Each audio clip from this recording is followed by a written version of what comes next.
So in my head, this made me look less like a serial killer. So we will revert the camera back to normal now. How are we all? Da, da, da, da, da. And click on properties, configure video, get some degree of saturation, a little less contrast, and now I look less like I'm about to be on the news. Alright, so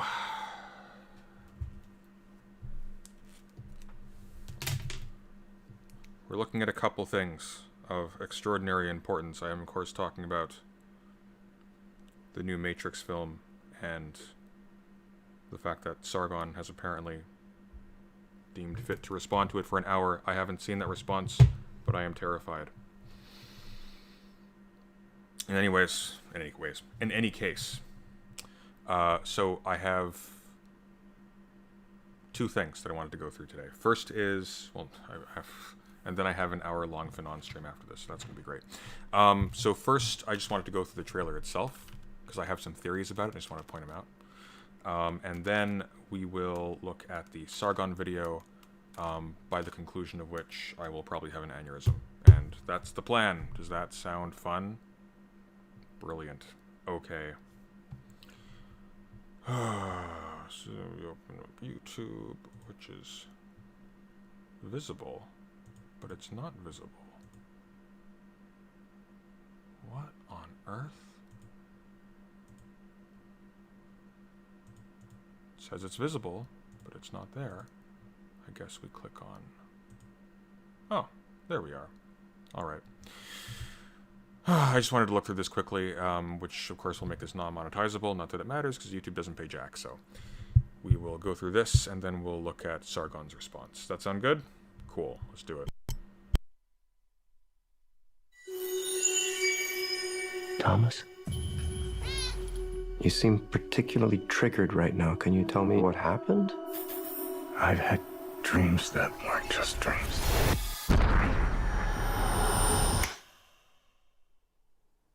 Am I crazy? We don't use that word in here. Okay, so obviously Neil Patrick Harris has the blue lenses on. That's been pointed out to contrast with this Indian actress whose name completely eludes me, who has the red frames on. We'll see her in a moment. Oh, why aren't you muting?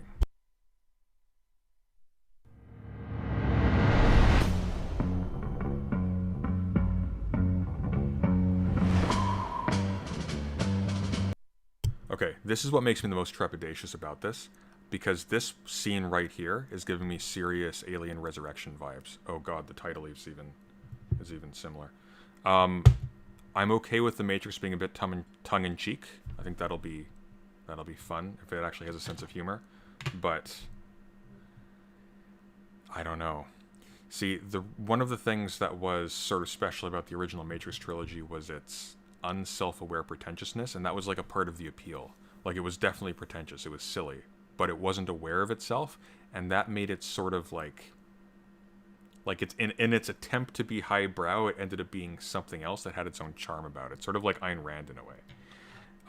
I'm okay with it being funny, but it has to be clever, and this is the one scene in this entire trailer, honestly, that terrifies me for how this movie's going to be, but we'll see.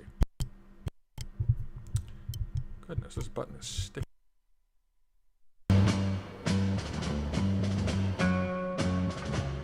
Hi. Have we met?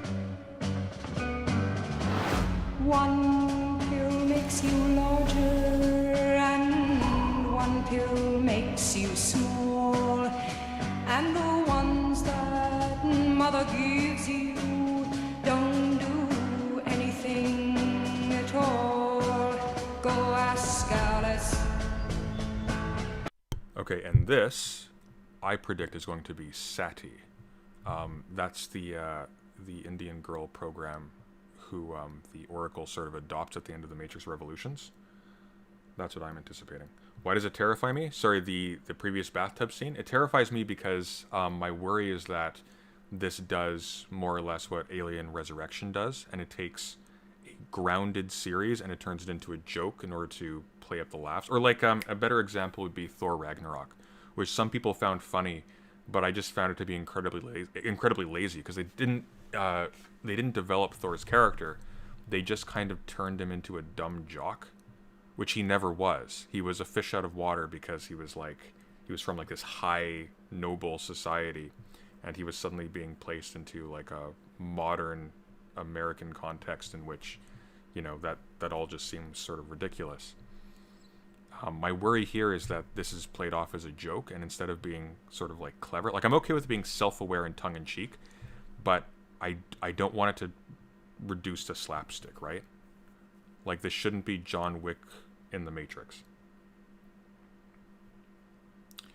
My main issue is how much of a rehash it seems. Actually, that's the part that I'm optimistic about. I don't think this is going to be a rematch at all. Sorry, if I'm stuttering, I just had the AC on full blast because it was baking hot in here a minute ago. And now I'm freezing. Like, oh my god. I actually think the original Matrix aged rather badly. Like, the pacing is way, way off. You spend all of this time sort of being introduced to Neo as a character, and that's good.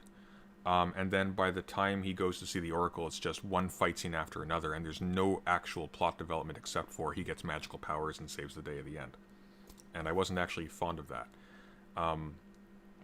And The Matrix Reloaded and Revolutions, I think The Matrix Revolutions was a better movie than Reloaded, but I think Reloaded had better ideas. I think Reloaded, if it wasn't just a long slog of one action scene after another, could have been very good. But for whatever reason, they felt like the appeal of the first Matrix was the slow motion battles and not like the writing and the setting and, you know, the actual interest of the story. Yeah. But yeah, so I'm predicting that this is Sati. This isn't the Oracle. She might have the Oracle's powers, but I actually doubt that too. In fact, I would like for them not to bring back the Oracle, because I think the Oracle has been done. Like, her role in the plot is over. And of course, she has the red frames. That could just be a style choice, but given how, you know, the Matrix has never been subtle about its symbolism, I'm anticipating that this is going to be, she's going to be opposed to the psychiatrist.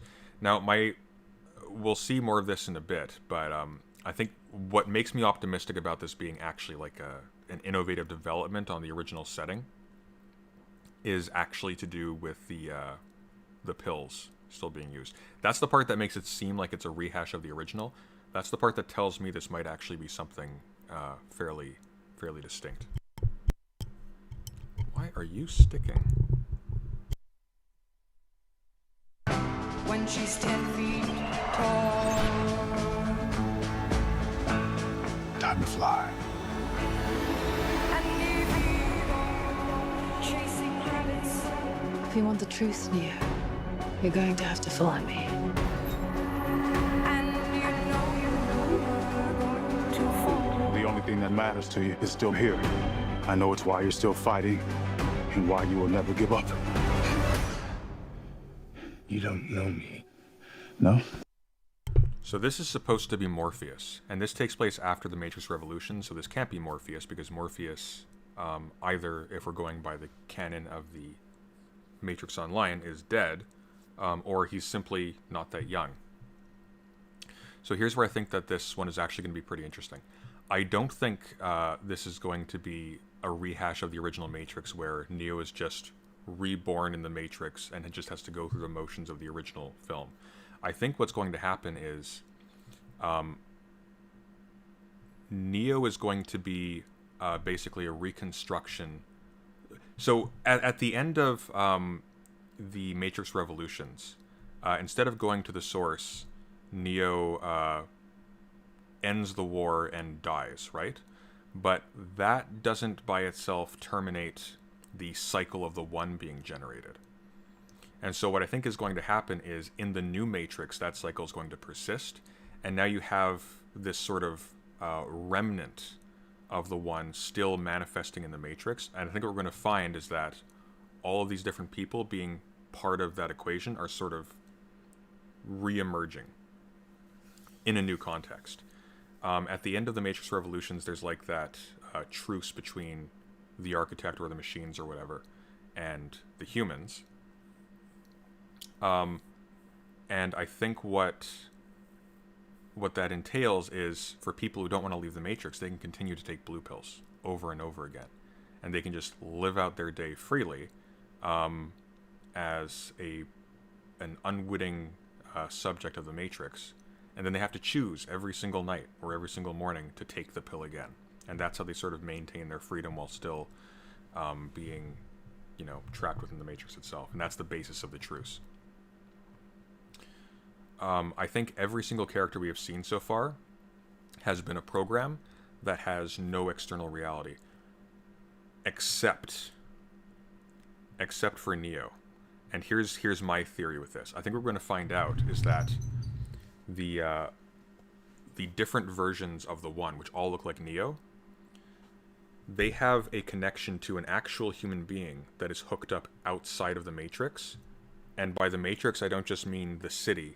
I mean also the scorched earth and Zion and all of that stuff. Because the fact that Neo could see the lights and they had a spatial relationship to him in the real world, despite the fact that he appears to have only the same implants as everybody else who connects to the Matrix, tells me that that world itself is actually digital, because there's no other way for him to have that sort of Matrix vision in the real world. So I think what this is going to do is this is going to actually salvage the original unique plot point of the Matrix Revolutions, which would have had the real world be itself an extra layer of the Matrix to catch people who cottoned on to the original, or to the center of it. And so basically Thomas Anderson never died in the Matrix Revolutions. And the idea that people die when they die in the Matrix is itself just a part of the Matrix. That's my theory. It's probably not going to happen, but that's my theory. And so, yeah, that's where I'm rolling with. And so when you see the old man in the mirror, that's not, like, for a little while I was thinking, because the original premise for the Matrix when it was pitched by the Wachowskis was that it was going to be basically Ghost in the Shell but live action, right? And Ghost in the Shell plays a lot with identity. So what I was thinking was, like, maybe because, of course, the Matrix produces the subjects within it by creating an environment that, raises them up and molds them into the human beings they are as adults, that maybe somebody with maybe a distinct body could nonetheless be molded into being the One. And that's how the Matrix sort of equation worked, is it molded individuals into effectively being Neo. And so what you were seeing was a different body. That was just a different person who had been molded into Neo, and we're going to play with identity that way. But I actually think what's going to end up happening is that is going to be the ancient body of sort of the source of all of the different instantiations of the One. So it's going to be, he's basically going to be Palpatine from The Rise of Skywalker, which I hate it now that I say that. Oh god, I hate this now. I hate this so much. But yeah, this isn't Morpheus. Or this isn't the Morpheus that we know, or if it is the Morpheus that we know, it's because we've never actually met the real Morpheus. And same with Trinity, who has some kind of weird connection with the One, because Neo only becomes the One after they have some kind of relation. And yeah. I mean, for all we know, at the end of this, there isn't actually an outside of the Matrix, right? And what's interesting about the premise of this, and one of the reasons why the Matrix sequels were so disappointing, is they didn't play on this any further, except to the extent that the prophecy of the One was a sham, is that all of this could be taking place inside a single computer, and Earth could be fine. There's actually nothing we've seen in the Matrix so far to indicate that anything about its apocalyptic setting is actually true in canon.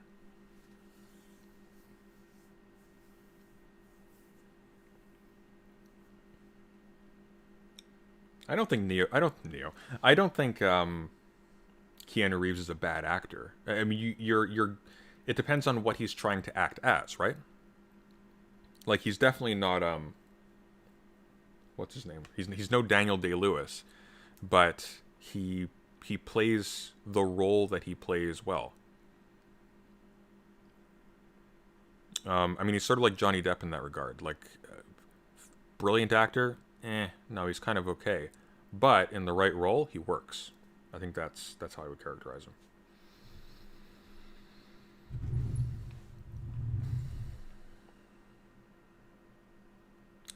You had the feeling that Trinity was the variable factor. The architect didn't predict that Neo would pick Trinity. Maybe. I think that makes it kind of one-sided, though. Because, remember, the Oracle predicts that the One will pick Trinity. Right? So I think it might be... It's either flipped around, or we're only taking account of one part of the equation. Because either who gets involved with Trinity becomes the One, or... that whole relationship was predicted on both sides. And I think that's more accurate.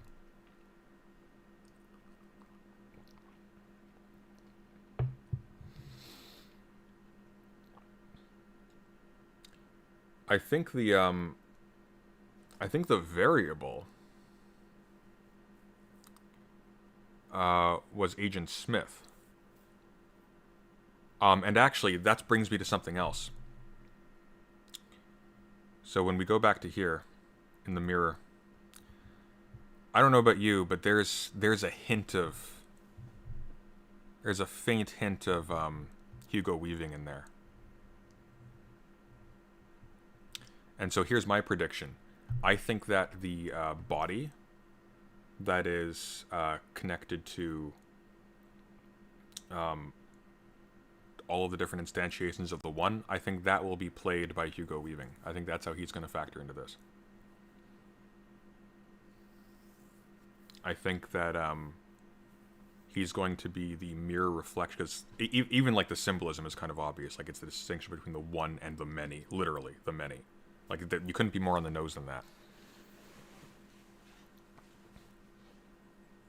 I think they're basically going to synthesize these characters somehow.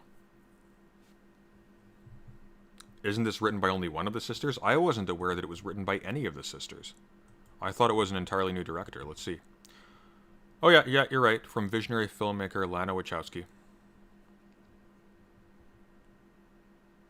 who directed from a screenplay by Wachowski and David... I assume that's the same Wachowski. I wonder why the other Wachowski's not involved. Anyways. Fast forward to blue-haired person.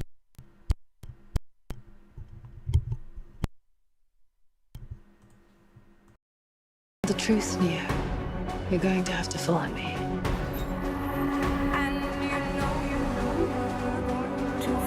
The only thing that matters to you is still here. I know it's why you're still fighting and why you will never give up. You don't know me. No?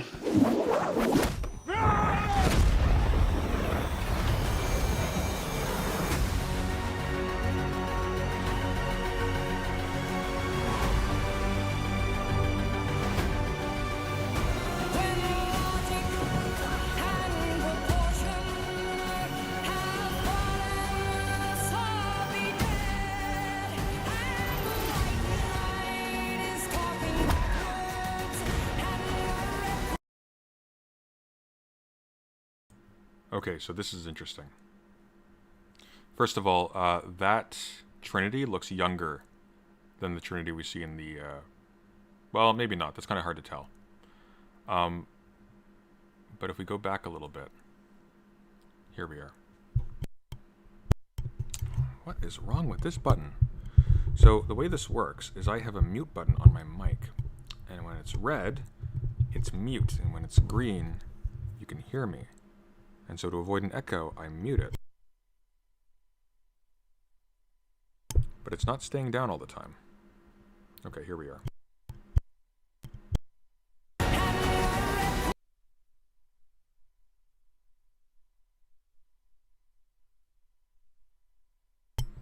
Okay, so in the back you can see, of course, Deus Ex Machina, or Deus... I actually can't tell if that says Deus Ex Machina, but I think it says Deus Ex Machina. Deus Ex Machina is, of course, the name of the weird baby face thing in the Matrix Revolutions. So, I think that's connected to the architect. I think that's sort of... I don't think that is the architect per se, but there's some kind of relationship between them, so that the truce... Well, I mean, we don't need to bring in the architect. The truce is between Neo and the machines represented by Deus Ex Machina. So, what's going on here? What is going on here? So, Neo is escaping a building with Deus Ex Machina on the hallway. Presumably we're linking these together. So... aha, here we are. That's going to be the, I think, oh, you know what? I think this is going to be related to the infinite hallway, where the Oracle's apartment is. I think that this is also going to be the way in which they actually manage to leave the Matrix. They're going to go through, this somehow links to higher levels of the Matrix, this hallway. That's what I'm going with right now. It's co-written by the Cloud Atlas writer. I thought the Cloud Atlas writer was a Wachowski, though. Right? A major plot point of Matrix Online was that Neo is not confirmed dead. Morpheus is setting off bombs to get information on Neo's body or force the machines to give them the body. Well, that's lame. I want them to take the concept further. I don't want them to just make this more drama in the Matrix. And I also don't think that they're going to be regarding the MMO as canon. I don't think they're going to be referencing it. I know that it's been sort of treated as canon, but realistically, no audience is going to have knowledge, for the most part, or no general audience is going to have knowledge of the goings-on in an online RPG that's been defunct now for well over 10 years, hasn't it been? Noah's in the original novel's writer. Really? Yeah, David Mitchell. Yeah, you're right. Look at that. I wasn't actually terribly fond of Cloud Atlas, to be honest. I don't think a lot of people were. But even the book didn't do it for me.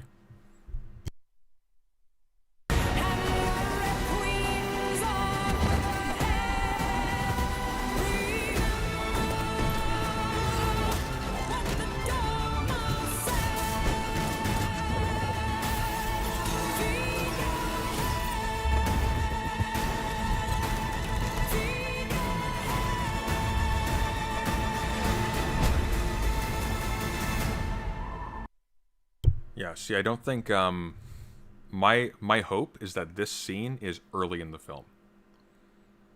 Because if this is early in the film, then that means that they're not retreating the plot of the original Matrix. If this is at the end of the film, if this is the climax, it's gonna suck.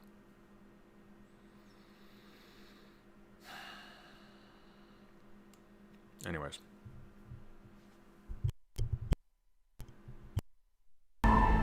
After all these years, to be going back to where it all started. Back to the Matrix. Okay, now this line is interesting. So, I don't know who this character is, but he annoys me, but that's beside the point.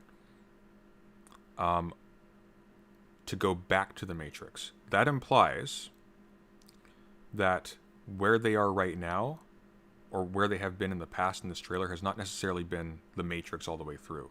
To go back to the Matrix. That means he was out of the Matrix. Why has he gone back to the Matrix? How has he gone back to the Matrix? If he's dead and he's just been reconstituted in the Matrix, then this sentence makes no sense. If he's not dead and he's just been in the Matrix in some kind of coma or something, this sentence makes no sense. This sentence only makes sense if, in some sense, Neo has deliberately returned to the Matrix, unless there's context missing and we're talking about something entirely different.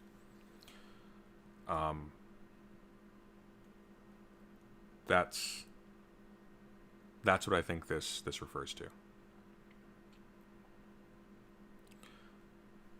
And yeah, so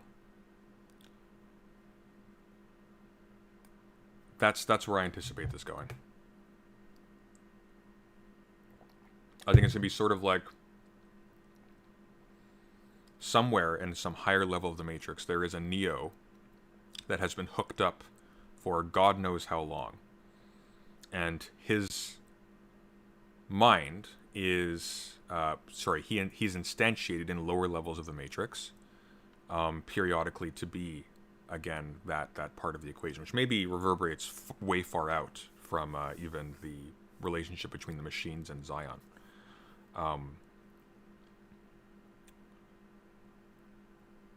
So, to go back to the Matrix, I think something that's sort of happened here is something has been resolved in these lower levels, and yet for some reason Neo is reinstantiating in those lower levels. Why? And that's gonna constitute the thrust of the series. We can see in the trailer scenes from the Matrix movie, so I'm thinking Neo is either an actor or something in which he played himself. Well, that's the thing. I think the fact that there is actually reference to the cinematography of the original film means that we're going meta from that. I think that the revealed conflict of the machines manipulating the people of Zion through that is itself still in the Matrix. They have never actually left the Matrix in the entire series so far.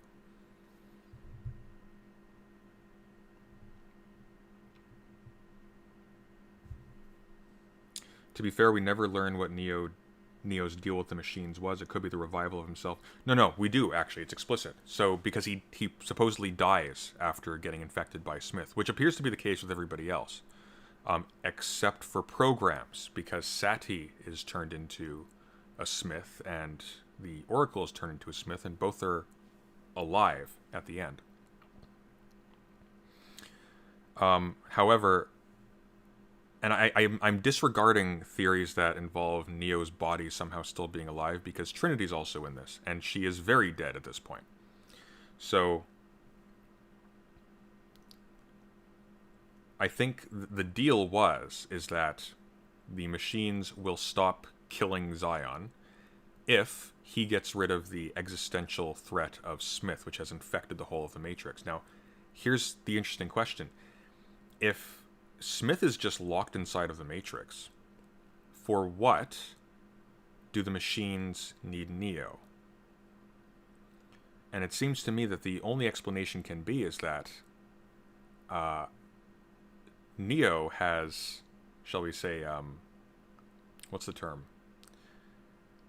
Neo has authorizations that the machines don't have in the context of the Matrix. I think he's sort of like the user in some respect.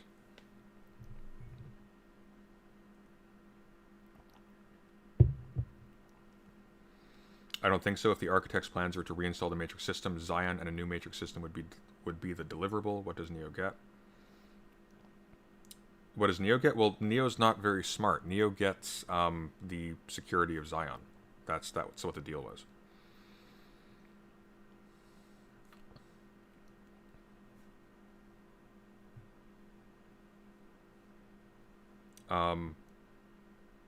And I predict that, in fact, this might go in the opposite direction. The villains in this one might not be the machines. The villains in this one might be either Neo himself, or on the flip side, people who have sort of cottoned on to the fact that this whole thing is a sham, and Neo has instantiated here as a corrective. Something like that. I don't know. Now I'm just pulling stuff out from nowhere. But a super user, yeah, exactly. Anyways, the fun stuff is over. Now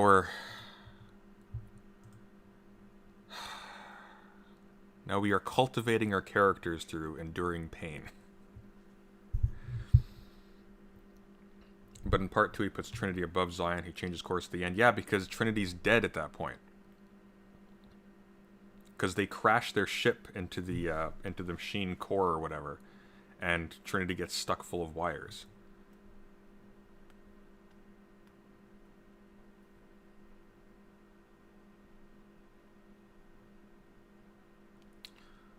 So multiple matrices layered on top of each other, Inception style. Exactly.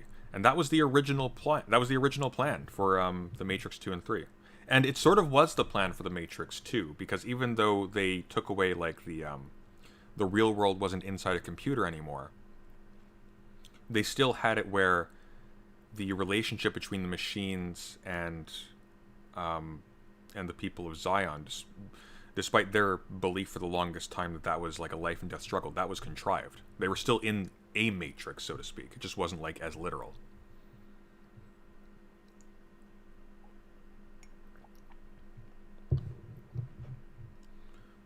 The deal included allowing those who want to be unplugged to be allowed. That's not explicitly stated. I think that was like the means by which the machines decided to achieve a mutually survivable relationship between humanity and the machines. I don't think that was actually brokered specifically.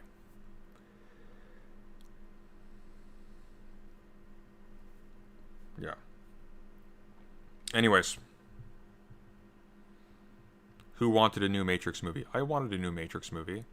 I hate people who say stuff like, you can't do anything, like Red Letter Media does this. You can't do anything with Star Wars. You can do tons of stuff with Star Wars. You can do whatever you want with Star Wars.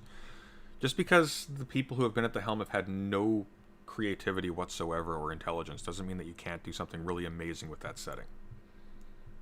Same with the Matrix. In fact, what I would have really liked, honestly, for a Matrix sequel would be, like have like a similarly like epic scale plot, but as a twist, make them never aware that they're in the Matrix. I think that'd be really interesting. Or make them uncover conspiracies that have a Matrix-like quality while within the Matrix itself. And we, the audience, can be familiar with the explanations for a lot of odd happenings that take place, but the main characters never need to, because they have no relationship with the people of Zion or whatever. Anyways.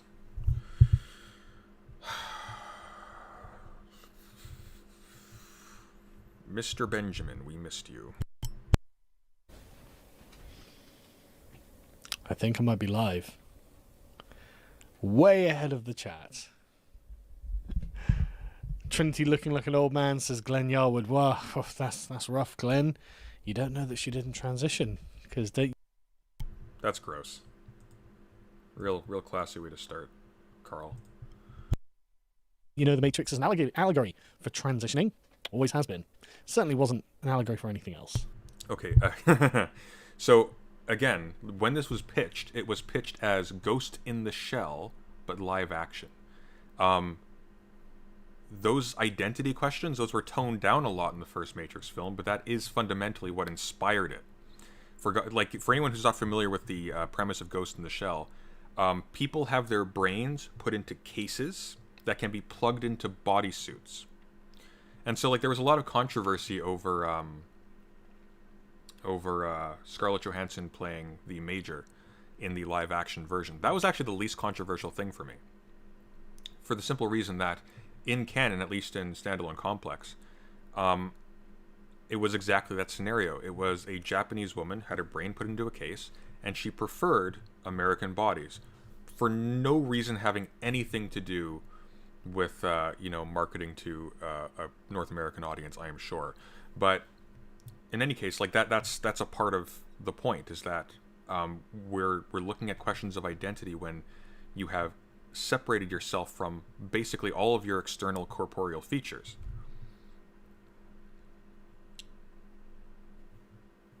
So is it about transition? Yeah, probably a lot more radical than gender transition, frankly. His political career fails, now he does hour-long reactions to minute. He never had a political career. If your political career is joining UKIP. Anyways.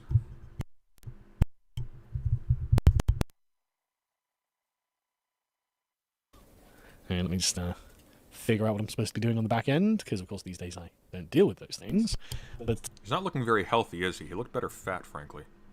Hello, chat. I can see you. Rip Joe Rogan. Oh, God.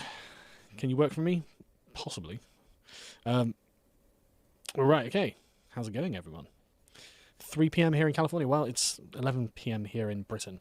But I agree with No Quarter. Vote PPC. I saw Maxime Bernier was polling at 11%. It's getting up. Keep going. Keep going. Only party in Canada that's against vaccine passports. What are you going to do? Yeah, they're insane. Actually, it's funny. I'll post some pictures on my Discord later. But there's a new bike path that was installed near my house recently. And every single time you walk by, somebody has written in Sharpie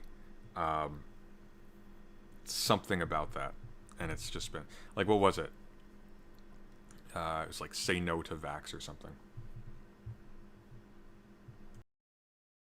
Vote tyranny? I don't think so.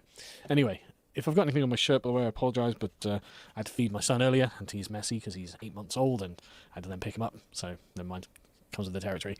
No, how are you all? I hope you're all very well. Don't give me this no audio thing. I'm sure that you can hear me. I didn't check, I'll admit. I didn't check. But I'm sure you can. Yeah, so, we'll... Viva Fry's running. Oh, well, definitely vote Viva Fry. Jeez, my mum's favourite YouTube lawyer.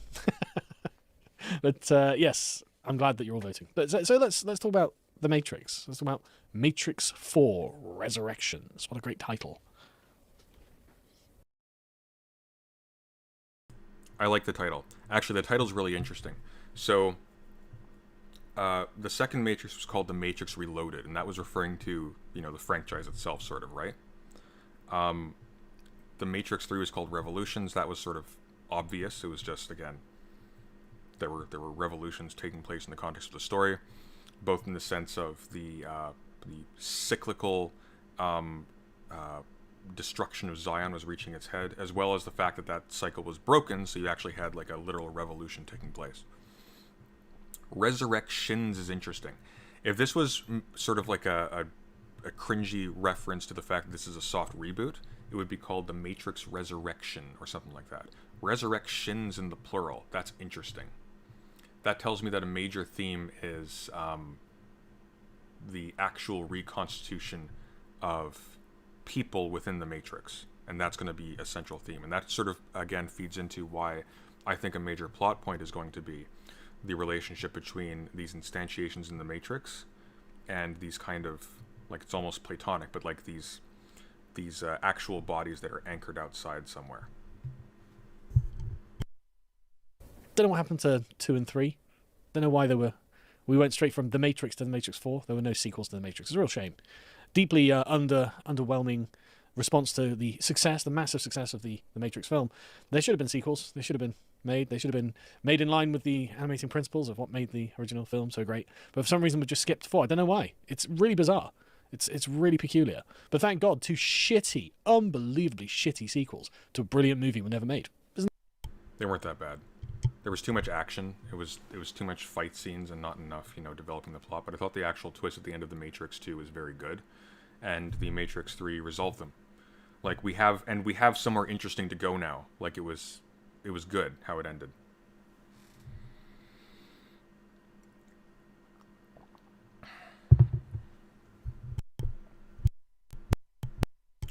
This button is going to be the death of me.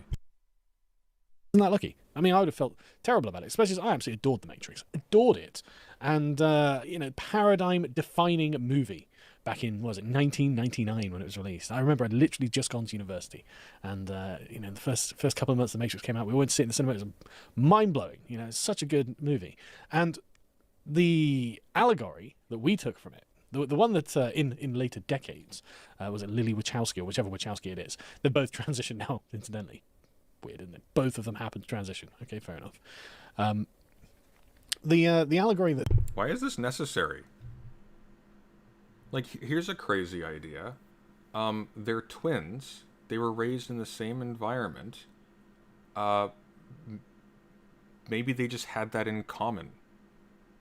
And they both happened to transition because they were environmentally conditioned by their common space and their common upbringing to be comfortable with doing that at the same time. Why is that a thing to comment on?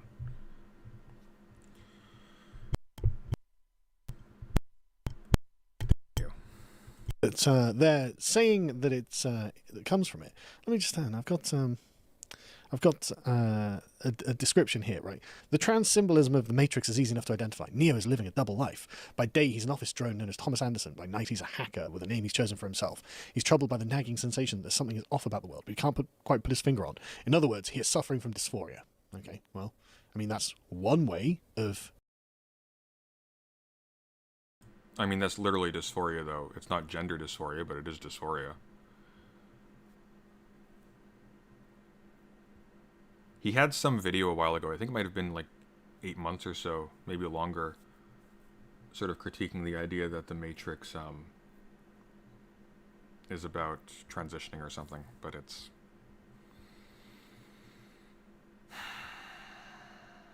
yeah. It's just trashy. Interpreting the film, and maybe, given how both of the directors or writers of the film turn out to be trans, maybe that is the initial intent. But there is also another allegory for the film, and that allegory is, of course, that the narrative of the mainstream, the narrative we're all told, isn't true. And this appears to have been what Neo was searching for when he was online under the hacker alias Neo, and he ends up following the White Rabbit. He's looking for what the truth about reality is, and it's not just his personal reality, it's the objective reality around him. And No. In fact, Morpheus makes it very explicit that when he's like, he asks him, what do you mean by real? What is real? It's just electrical signals interpreted by your brain. He denies the superior reality of the concrete world, which I maintain is probably still in the Matrix. And indeed, when he shows him, like, welcome to the desert of the real, they're still in a simulation. He's just being shown a picture of the world, a world that Morpheus has never actually seen himself, because they fly around underground in their hovercrafts. They don't go to the surface.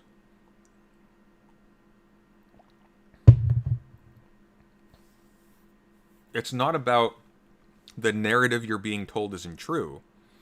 It's about your perception being basically only surface level of necessity. So you're always, what is real to you is always just what's placed in front of you. But nobody in the Matrix argues that the real world, that the destroyed world is somehow more real than that world. That would eliminate so much of the interest of the Matrix.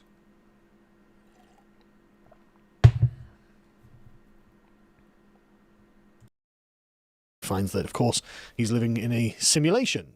He's believing in what I guess James Lindsay would call a hyper-reality. There are a bunch of things that he's told about the...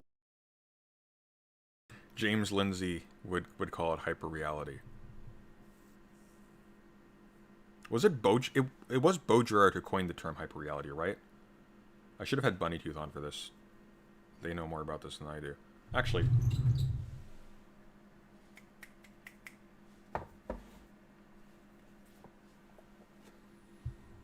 It's always struck me as kind of funny that the copy of Simulacra and Simulation that they show in the first Matrix film is an edition that never existed and happens to exist as a simulation inside of the Matrix, and is also fake because he's carved out the middle to hold contraband in, so it's not even actually a book.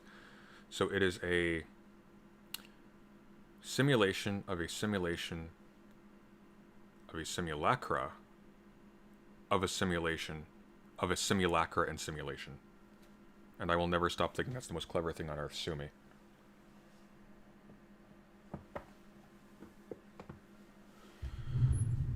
But, I mean, yeah.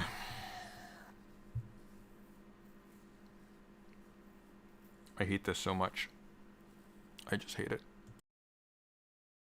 Well, that aren't really true. And yet, everyone is forced to believe them. And so when he is in the Matrix... Okay, so first of all, the Matrix is not hyper-real. The Matrix is just real. It does simulate things, but it's not hyper-real. Hyper-reality refers to when you have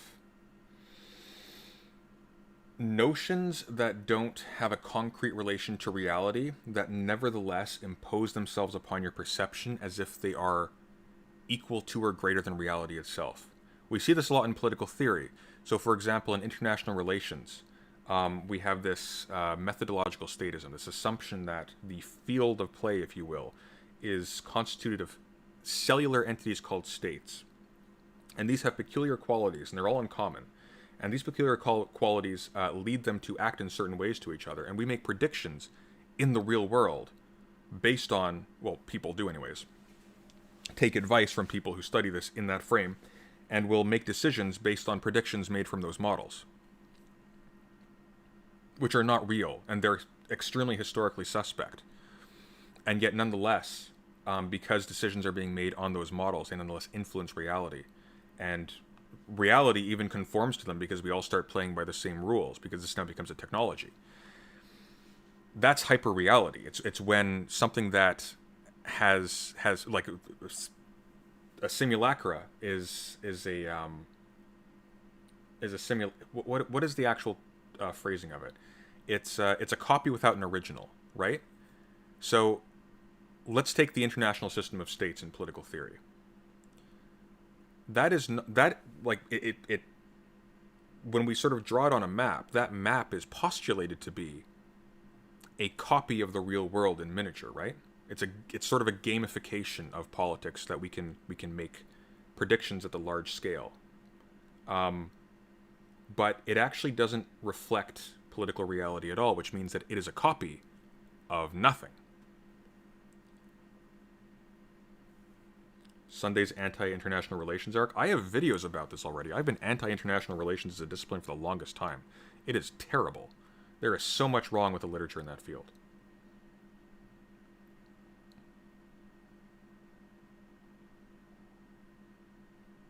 Oh yeah, and Baudrillard did hate the Matrix movies. I think partially for that reason, right? Because the Matrix is not unreal. It just happens to be a deceptive representation, but it's not the same thing.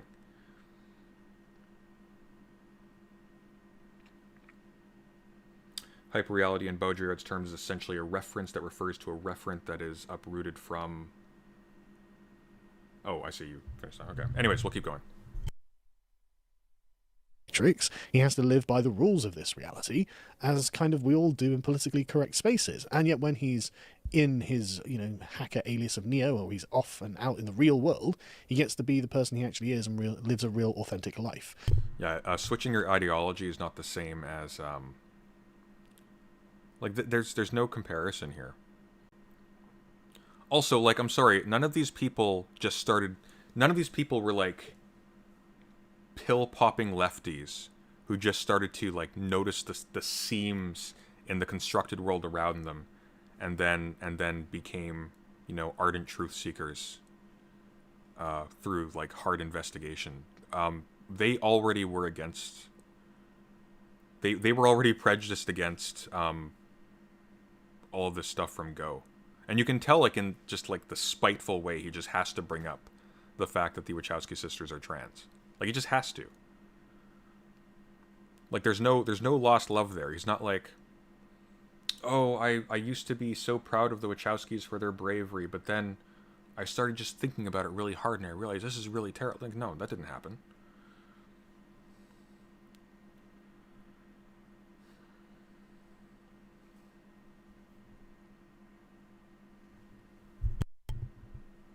Again, you can easily transpose a trans narrative across that, but there are also many other kinds of narratives you can transpose onto it. And as someone points out, yes, essentially Plato's cave, which is correct. And it's an advanced sort of version of it. But the thing is, when you're 19 or whatever I was when I watched it first... Okay, so about Plato's cave. You are not free from the cave just because you start becoming skeptical of the representations in front of you. A major part of the cave analogy has to do with the stuff behind that image we typically associate with the cave, right? Because it's not just, oh, there's people chained up watching pictures on a wall that are really just a projection, and they think it's real, and they make predictions and stuff like that, and they build their whole community around that. No. That's one tiny component of it. Because in order to start seeing the truth, it's not sufficient for them to just start being skeptical of the stuff on the cave wall. They're chained facing the cave wall, and even if they become skeptical of the forms they're seeing in front of them, their origins, and even if they unchain themselves somehow and turn around and see the fire, they're still in the cave. You're only outside of the cave after, in the language of the Republic, a steep and rugged ascent, in English anyways. And even when you get to the top, you're blinded. It's a lot of work. And as to how people get enchained in the first place, Plato sort of makes it the job of the philosopher to go back down after getting accustomed to the light of the sun, and then the cave itself now becomes difficult for them to manage because now it's like a sudden shift of extreme light to extreme dark once again. And then they have to like sort of pretend to be one of the people trapped in the cave as well in order to get along with them and to sort of edge them towards sort of freeing themselves. What Carl here is describing is somebody who's still chained up facing the wall going, I don't think that square is actually a table. I think that square is something else other than a table, because that's the only switch that's taking place. There's no actual like serious move here.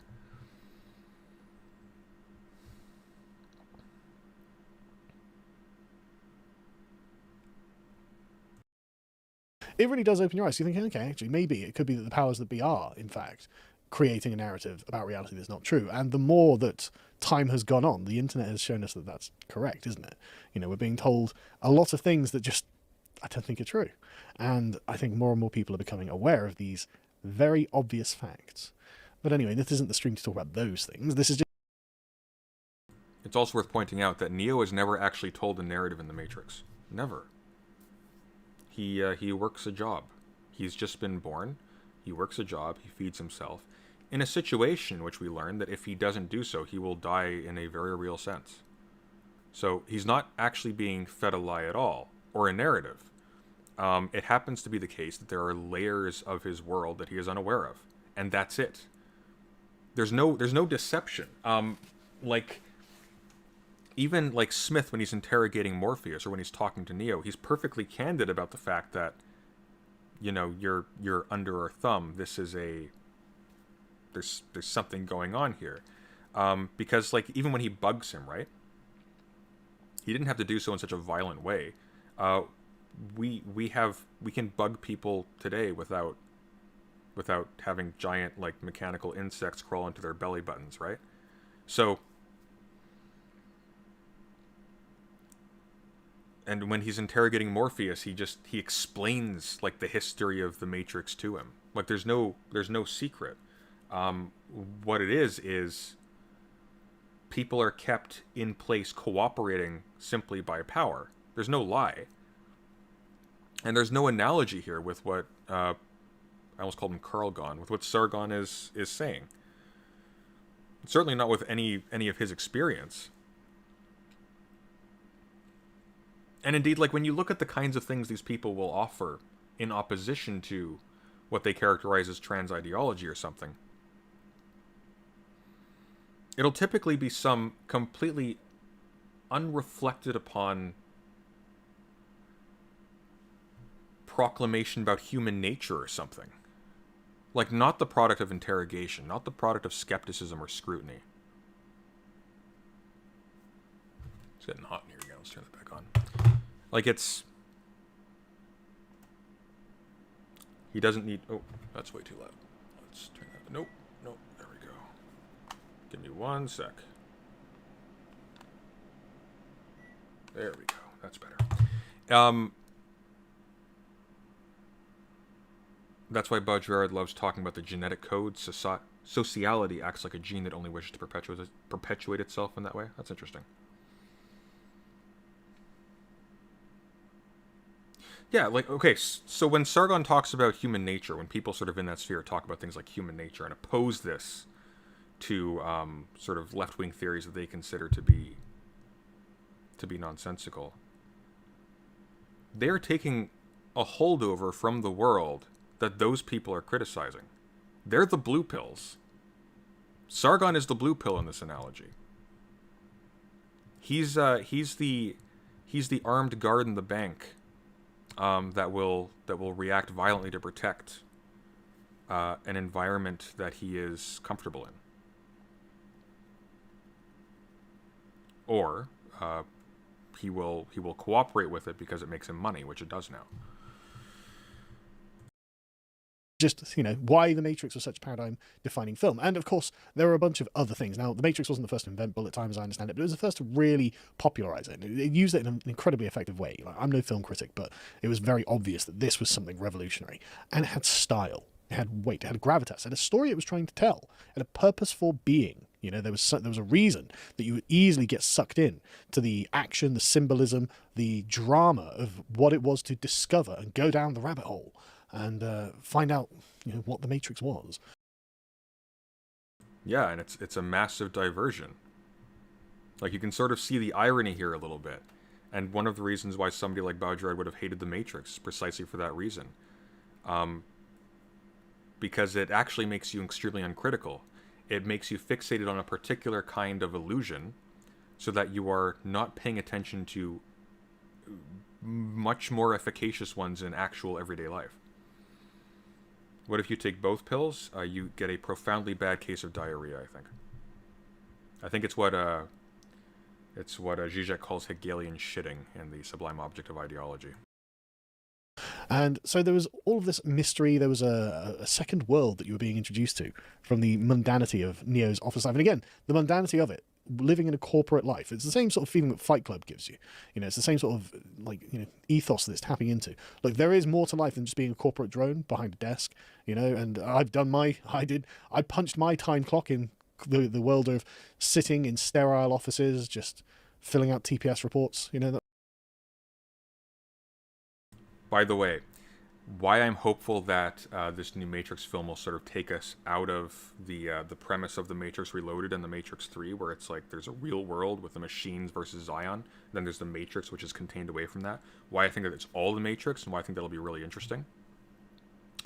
It's intriguing that the Matrix world itself that they settle on is a corporate world that is technologically sufficient enough to introduce the idea of computers. Because you take the setting of the Matrix and you transpose it, you take people from any other time period prior to the 20th century. Nobody has any concept of computers in that sense, of the idea of like a machine creating a fake world that you can inhabit. But somebody who works with computers all day like Neo does in his everyday life, he can conceive of that easily. Like that's a massive gaffe on the part of the machines. If they created an artificial world meant to make people unaware of them, and yet made the only world that would give people the tools necessary to make them aware of it. Unless they wanted to make their world immune to scrutiny through philosophy. So here's what I think is going on. This is my headcanon. This is all BS. Don't listen to it. But this is what I think is going on. So they recognize that people in the Matrix that they have designed will consider the possibility that they live in a simulation. And then some of them discover that they're in a simulation. And so they get unplugged, but in fact they're still in the Matrix, and they end up in the real world of the apocalyptic war between Zion and the machines. And now all of their attention is diverted towards fighting the machines, not realizing they're still in the Matrix. And that blindsides them, because people, and I'm a little bit confused still as to why any of these people need to be sort of coerced or lied to in the first place, given that, again, like, they're completely under your power, unless there's something else happening at a higher level that we're not aware of. But assuming that they do need to be,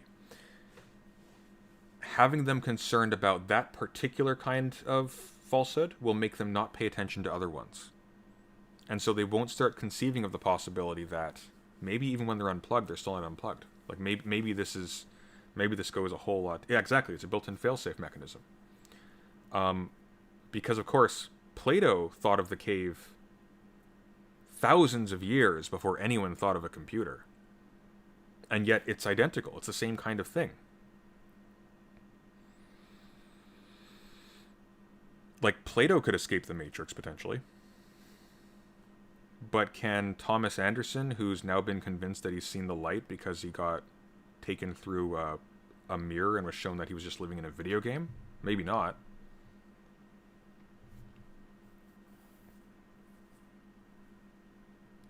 For those whose interest it is that the Matrix stays running and people plugged in. I mean, maybe. I think it might just be that the machines are incapable of interpreting history and are only able to replicate what they personally observed, recorded. I don't buy that, for the simple reason that, again, like the level of consciousness that Smith and the architect display sort of belies that. Like there's a creativity and a spontaneity there. These are human beings in a psychological sense. This camera is weirding me out so much because it's inverted, so my right hand is on my left and my left hand is on my right. Like this is... Oh wait, no, that works. Never mind, I'm just going crazy.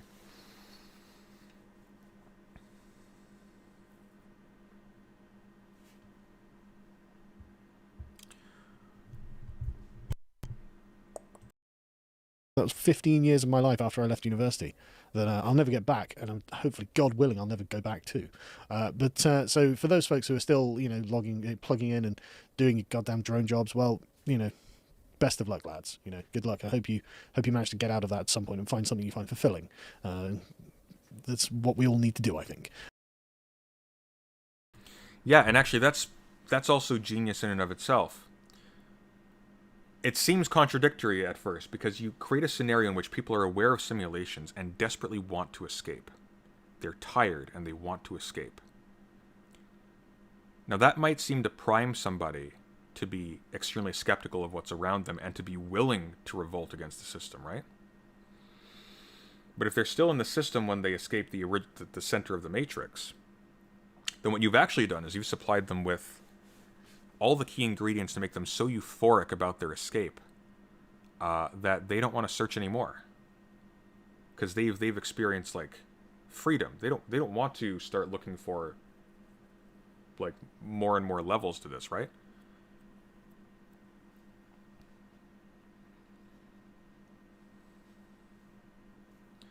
Because they found like dignity and freedom. Neo is better off in the rough world of Zion, where he's like a hero, as opposed to being the office worker, despite the fact that he was probably more materially comfortable in a lot of ways. If he was only comfortable in the Matrix, and indeed, Agent Smith talks about this, how the first Matrix was a paradise and people didn't buy it, because they got bored. Because they were doing things for fun, and so they grew out of it. Whereas keeping their relationship to the Matrix tied to material hunger, that creates like a constant pressure that makes them unable to sort of unwed themselves from that relationship.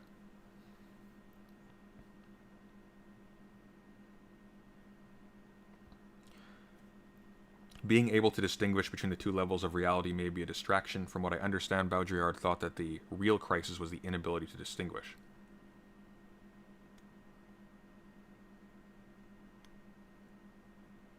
Okay.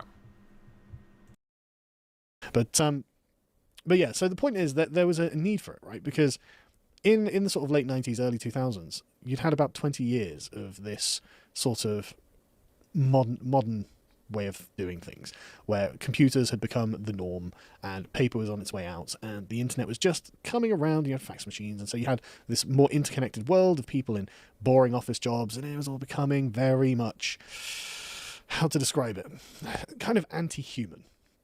You were just a cog in a machine. You weren't very important, and there was nothing heroic about your life. Because you can go back and look at, like, the way that things are done in the 70s and pastiches of the 70s now. It's not politically correct. It's not this kind of top-down managerial view of the world. Even in these office environments, you don't get that feeling. I mean, maybe it was, because obviously I wasn't there. I'm not old enough to experience that. But it does seem that there has been a textural change in what human life has become like in cities, in offices, in the world. And I think The Matrix is, in some way, a kind of cry from the collective psyche. That's why it resonated. Everyone was like, yeah, this is, like, awful. What? I don't want that kind of life. I would rather heroism and adventure in Zion than being plugged into the Matrix and just doing my boring desk job all day. Exactly. And that's why somebody asked earlier, like, how does Sargon speak so confidently about the stuff that he's never read? Because he wants to. This is pleasurable. He gets to act like an enlightened hero of some kind, despite the fact that really all he's done is he's recognized that, hey, there are some dumb SJWs who had some embarrassing moments on camera. Good thing I'm not them. That's the level of enlightenment we're operating with here. I mean, for God's sake, his intellectual sources, I don't know if he caught that mention about the managerial thing. He's getting that from a smaller streamer called, not streamer, but, well, I guess he's a streamer. A smaller right-wing YouTuber called The Academic Agent, who's been really on James Burnham recently, who's famous, among other things, for a book called The Managerial Revolution. And in addition, someone like, I don't think I can't recall if I just mentioned James Lindsay, but also people like Stephen Hicks, Jordan Peterson, people whose intellectual output is essentially just defending the status quo with cliches about their naturalness.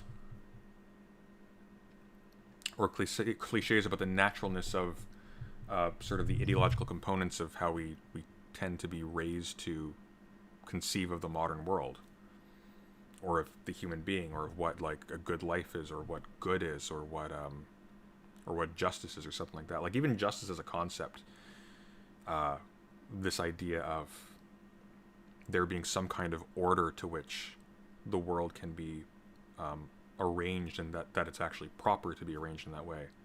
Like that can play a role very similar to all of this.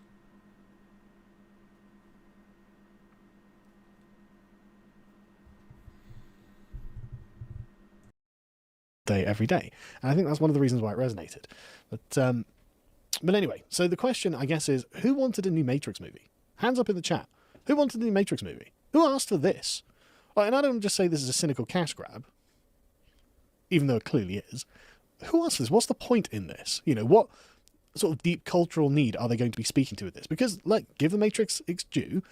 It was, and if there were any sequels to it, hypothetically, I'm sure they would have also been at least philosophically informed in some way. You know, it was a movie that made you think about reality, about the world, about your place in it. And okay, I expect that. Exactly, no one wanted this, right? Who wants to see? It's just like the Indiana Jones remakes, isn't it? You know, no one wants to see geriatric Indiana Jones doing stunts. You know, Keanu Reeves isn't quite as old as Harrison Ford, but he's probably still coming on 60 at this point. You know, he's got to be in his 50s. So it's just like, okay, why? But anyway, why? What are they going to be telling us? So let's watch the trailer. Let's go through the trailer and have a look, see what we can see. I'm glad I got a drink for this. This is going to hurt. I've watched it a couple of times, but nothing in too much depth. I really hope... I don't think he's going to, but I really hope there's not like a complaint about diversity in this, because that's going to... I'm anticipating it. It's what he does. The analysis from these folks is often very ahistorical. Yeah, it is. Well, because, again, like, that's the grand irony of it, is that it's all it's cliches in defense of things that are being interrogated critically or irreverently by all of these left-wing scholars for whom they have no respect, despite the fact that, like, these... Like, I don't know, like Foucault, Baudrillard, who else? Hell, let's just go, like, Hegel, Marx, people like that. These are extraordinarily well-read continuers, in a certain sense, of the traditions of thought that these people are pretending to be defending. And they have no respect for them, because they just use them as flags. Anyways, we're watching the trailer again, guys. Yay. Anyway. And I'll have to apologise for the annoying White Rabbit song by, was it Jefferson Starship? Or something like that. That White Rabbit song is beautiful. That is the best part of this trailer. Actually, I actually prefer it with the trailer music in the background, because it sort of changes the tone of it at the end. I always found like the vocals a little bit creepy in the original. I really like the version in this. Like that, before my time. It's so cliche, and you can know that something is a hanger-on, a trailing, hanging onto the coattails of things, a kind of cash grab, a kind of way of trying to become nostalgic for past glories when it has nothing new to offer, when it doesn't present you with anything that fits in neatly, should slot in with what had come before. That's ridiculous. Even visually, we can tell exactly where it stands with respect to the original Matrix trilogy. Notice how the green tint is gone, the grayness is gone. This is the world designed by Sati at the end of the Matrix Revolutions. The color palette is identical with that. This is a continuation.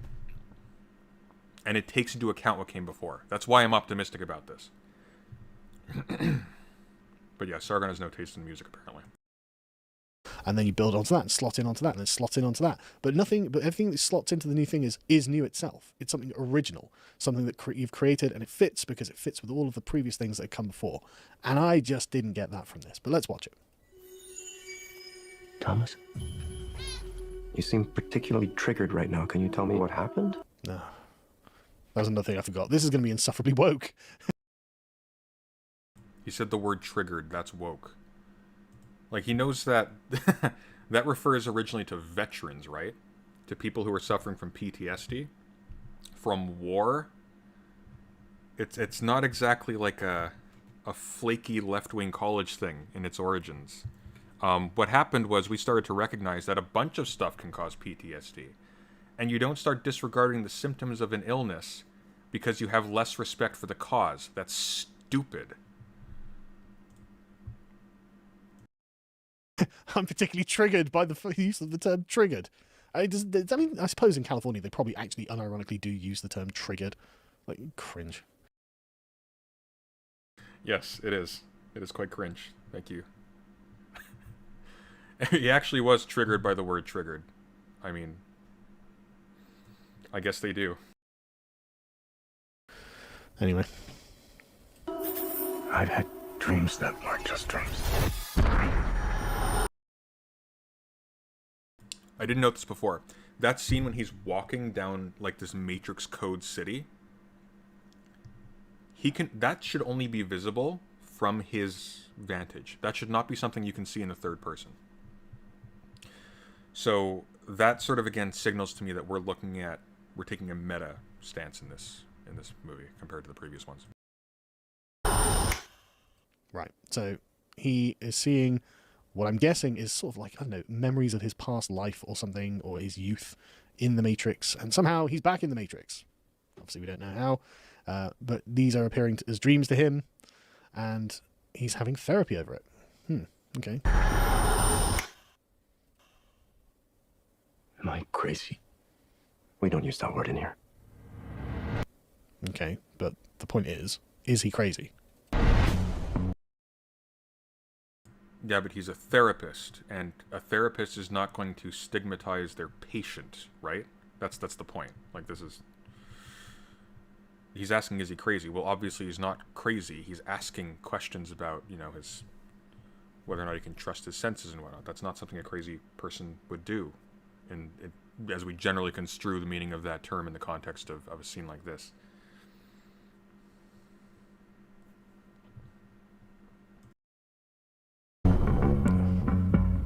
It's so on the nose. Like, follow the white rabbit. Oh, so now we have to have a reference to the white rabbit. Why? Because it was in the film. But show me something new. I know it was in the film. I saw it. Do something else. Do something new. Construct the next chapter of the book that you're trying to write.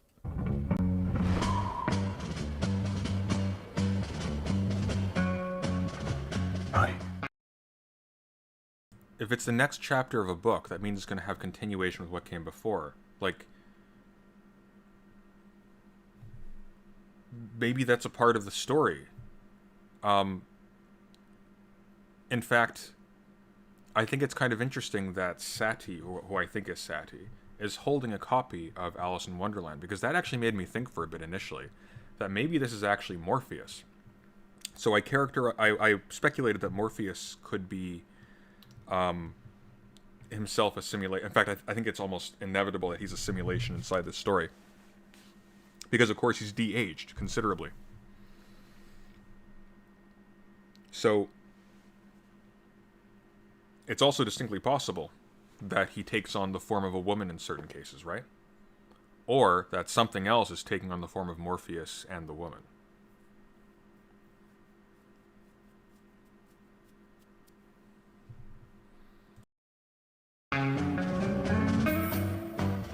Have we met? So I'm guessing, I can't even remember how the fictional sequels to The Matrix ended now. But I'm guessing, I mean, I thought that like he had learned how to use his powers outside of the Matrix, and I assume they'd brought it down. Remind me, chat, right? Because it's been literally years since I've watched it. But I'm assuming what this means is they're both plugged into the Matrix. So they're back in the Matrix, they've lost their memories, and he is getting, like, you know, subconscious memories coming up within the Matrix of his time outside of the Matrix. I'm assuming that's what it is, but I don't know. You know, obviously we don't know. It's not out yet. We'll find out. One pill. Oh, look, he takes the blue pill. Weird. That's on the nose, isn't it? He doesn't take the blue pill, though. That's one of the interesting things about the trailer. He's taking prescribed multiples of the pill. Originally, the pill was something that was only offered by somebody who was specifically trying to take somebody out of the Matrix. They were giving them a choice, like, take the blue pill if you want to forget this interaction. The blue pill was negative. Here, the blue pill is a positive choice. The fact that he needs to constantly take the blue pill, it tells you something. It tells you that the default of this world is not to keep people in. Staying in has to be a conscious decision. That's a thing they have to do. Actively. Which represents like a radical shift from the original, because in the original, Thomas Anderson lived passively in the Matrix. And yeah, he engaged in like some underground stuff. He was a rebel, yada yada yada. But unless he was contacted by Morpheus and Trinity on the computer, nothing would have ever happened. He would have just gone to his job. He wouldn't have even been late if he hadn't followed the lady with the white rabbit. Bit on the nose, that. Couldn't be more subtle, you know? I wonder what that's going to mean. Because you are doubtless familiar that the Wachowskis are progressive, very progressive, and they're not happy that the bad people on the internet use the term red-pilled, because that, of course, came from the Matrix. 'Cause it was such amazing symbolism. Take the red pill, you'll see your life as it really is. Take the blue pill, and you'll go back into the Matrix not knowing anything was untoward. Yeah, but they're generally upset because they're not just... They typically mean is you'll see the world how it really is, and women suck. Like, that tends to be the import. Like, that's what the red pill movement was originally. It was like MGTOW. Like, that's what MGTOW called it, was taking the red pill. And there's Neo taking blue pills. Look at that symbolism. Very subtle. One pill makes you larger, and one pill makes you small, and the ones that mother gives you. Oh, see, this is the real Matrix now. See, what's interesting is that when the original Matrix... Oh, I didn't catch that. Is that person holding the book... Wait, that's not a book. That's a tablet. That person holding... That's not Sadie. No, that's somebody else. Never mind. Oh, it might be. Nah, no, it's not. Who is that on the sticker on the back? I don't know. was made, these didn't exist. Like, it's such an old film that this literally wasn't possible. And another thing as well, right? Cell phones were, like, you know, mobile phones were quite new. And they had this particular kind of phone that had a spring on the thing. So you clicked it and it flipped open and then you could call someone. It was so cool. And that was the thing as well, right? One of the things about the Matrix is the style of it, the aesthetic of the Matrix was legendary. It was so eye-catching. It was so interesting. You know, and the cast is young, they look cool, everyone looks badass, they've got these amazing sunglasses, they're wearing, like, you know, black leather trench coats, they've got these cyber phones, you know. I mean, they didn't really do anything compared to phones now, my god, you know. But at the time, when I had, like, this brick that could send text messages and receive calls, right? And it was the first phone I had when I was... Neo was searching for Morpheus at the start of the movie. Okay. Yeah, but he was still living passively, right? And his understanding of Morpheus was as a, I thought he was looking for Trinity, not Morpheus.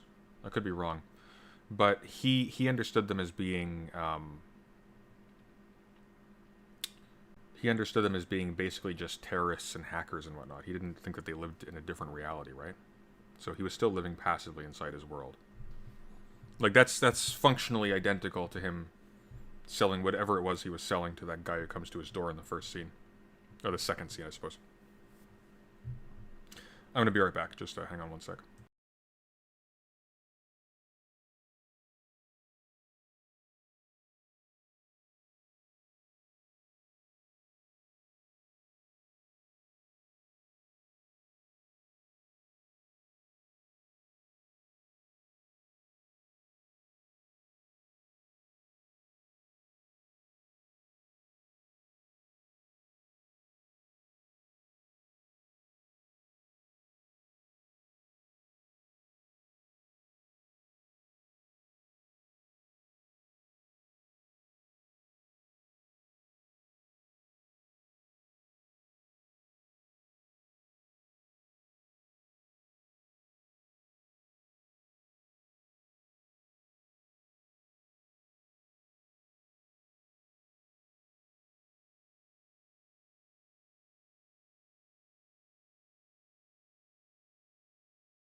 Sorry, I needed my liquid blue pill for this. We'll keep going.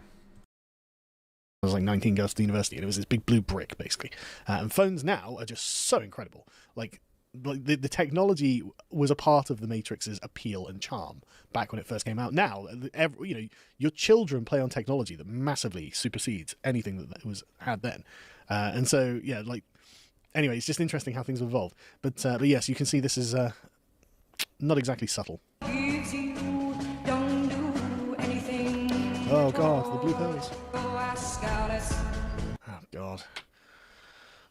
Yes, the subtle Alice in Wonderland reference. Yes, we're going down the rabbit hole. Yes, we're going to be, taking the various pills that change her perception of body size and all this. It's been a long time since I've read Alice in Wonderland as well. But the metaphor of it is just so not subtle. And it's like, look, it's embarrassingly transparent what you're trying to do here. When she's 10 feet tall. Well, no, it's not. Like, that's thematically intimately connected with the Matrix as a whole, at least in its original idea. It sort of deviated from that with the sequels, which, again, like, overemphasized the real world. But, like, the idea that your world as you experience it is the direct product of your situation, that's that's what the Matrix was always about. And the reason why it was, again, like, looked on disfavorably by people by people like Baudrillard,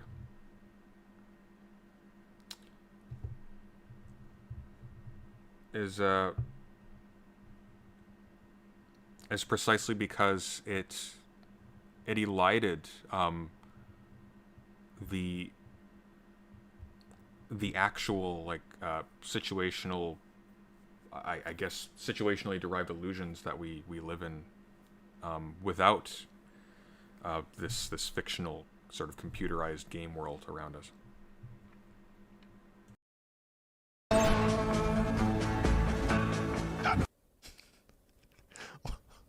What happened to Lawrence Fishburne?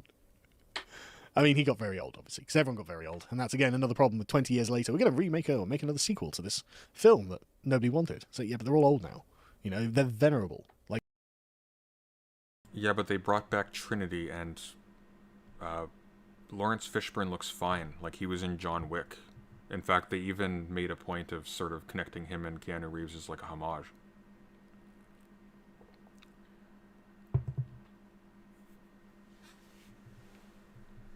I read a theory somewhere that's stupid as all hell, but I kind of hope it's true. And that's that John Wick is going to sort of converge with the Matrix, and that's going to be just another layer of the Matrix at some point.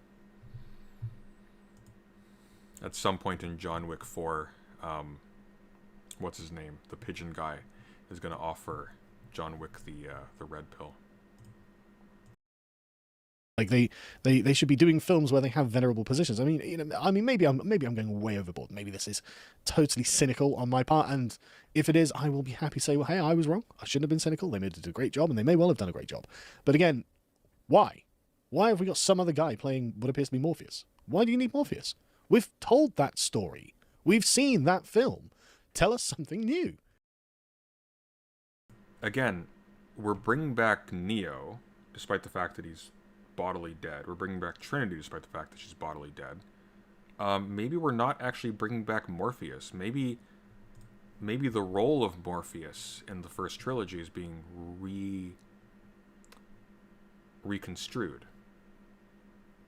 So this isn't Morpheus, clearly. This is a younger... Well, it's the appearance of a younger man. We don't actually know what he is.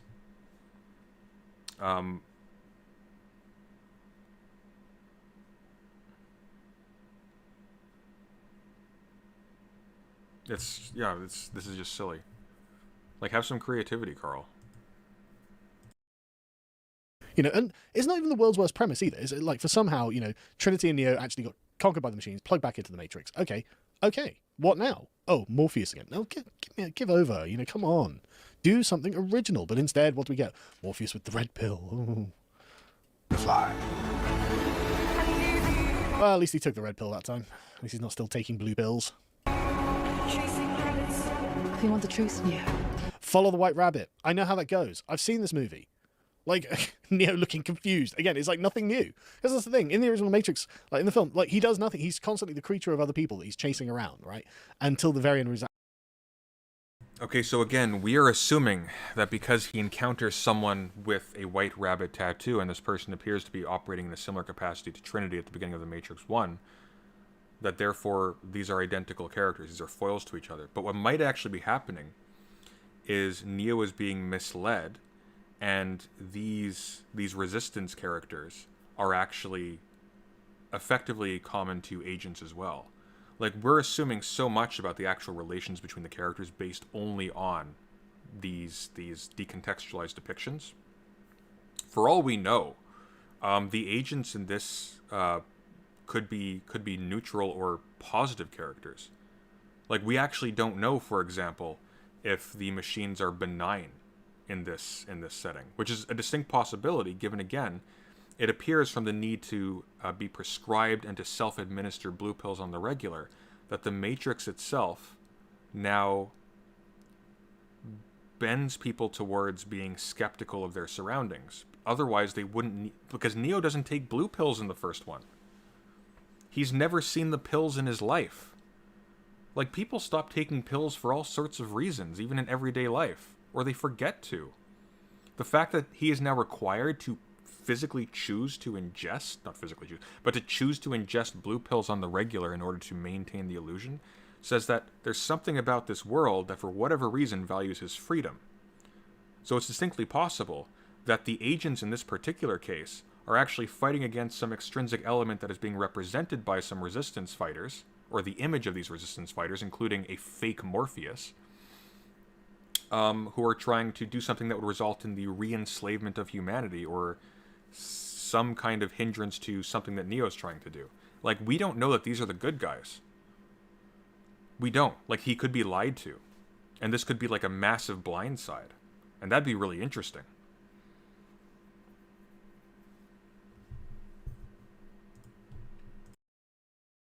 but actually, no, I can see the structure of this, and I can see how it works, and I can manipulate it, and suddenly he becomes a man. But that's like the growing experience of the whole film. Do we want to watch that again? And the thing is, it makes sense when you've got a guy in his 20s. That's not what happens, though. Like, we can even see from the trailer. Trinity has powers, for example. Neo is using his powers in myriad different settings. The story is not going to be the discovery of his powers again. It's not going to be a retreat of the first one. That's my prediction. I could eat my words later. It's distinctly possible. I wouldn't be surprised, honestly, if they were cynical enough to do that. But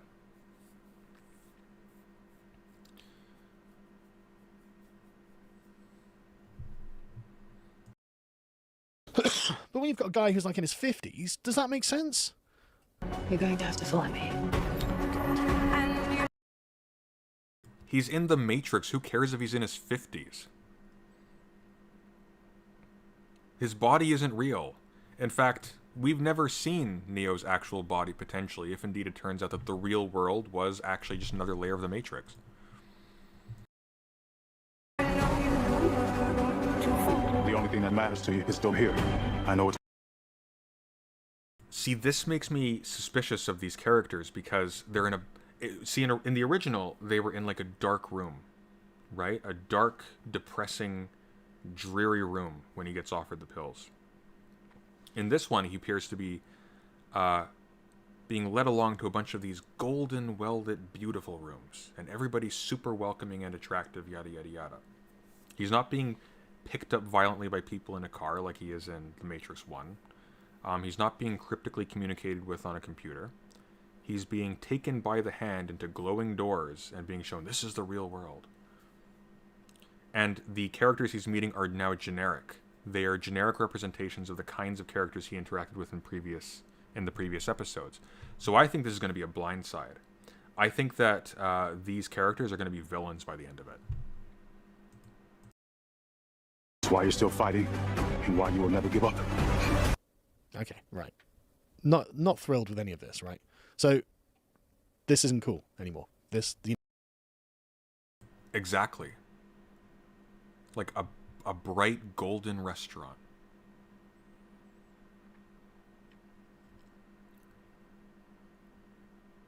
and through a looking glass, no less. See, he's not leaving the Matrix in any of these shots.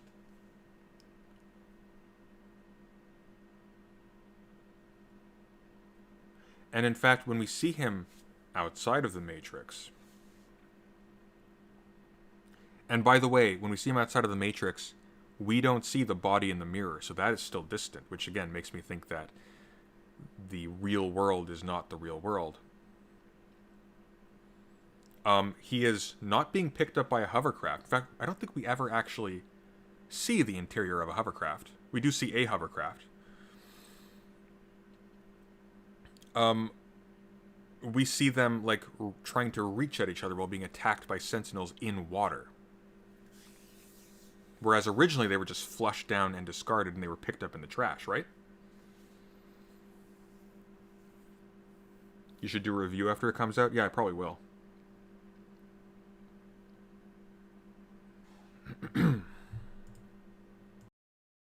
You know, wearing the glasses and going into the alternate reality. And, dude, like, the world has moved on. You know, the world has moved. Yes, it has. And Neo is not wearing glasses, and neither is Trinity. I think these are deliberate choices. I think this is subverting your expectations in an interesting way, as opposed to the cheap way that The Last Jedi did it. Moved so far on. They, like, put them in fursuits at least. Don't even look cool. And that's the thing, isn't it? Like, it's hard to describe, but there's a kind of genuine aesthetic. Like, look, with the rabbit tattoo, Neo has a history. He has memories of encountering somebody with a rabbit tattoo and that being important. And that's going to make him naive. And so I think what's going to happen in this is he's going to follow these people along, and then something is going to happen. He's going to be told, time to fly.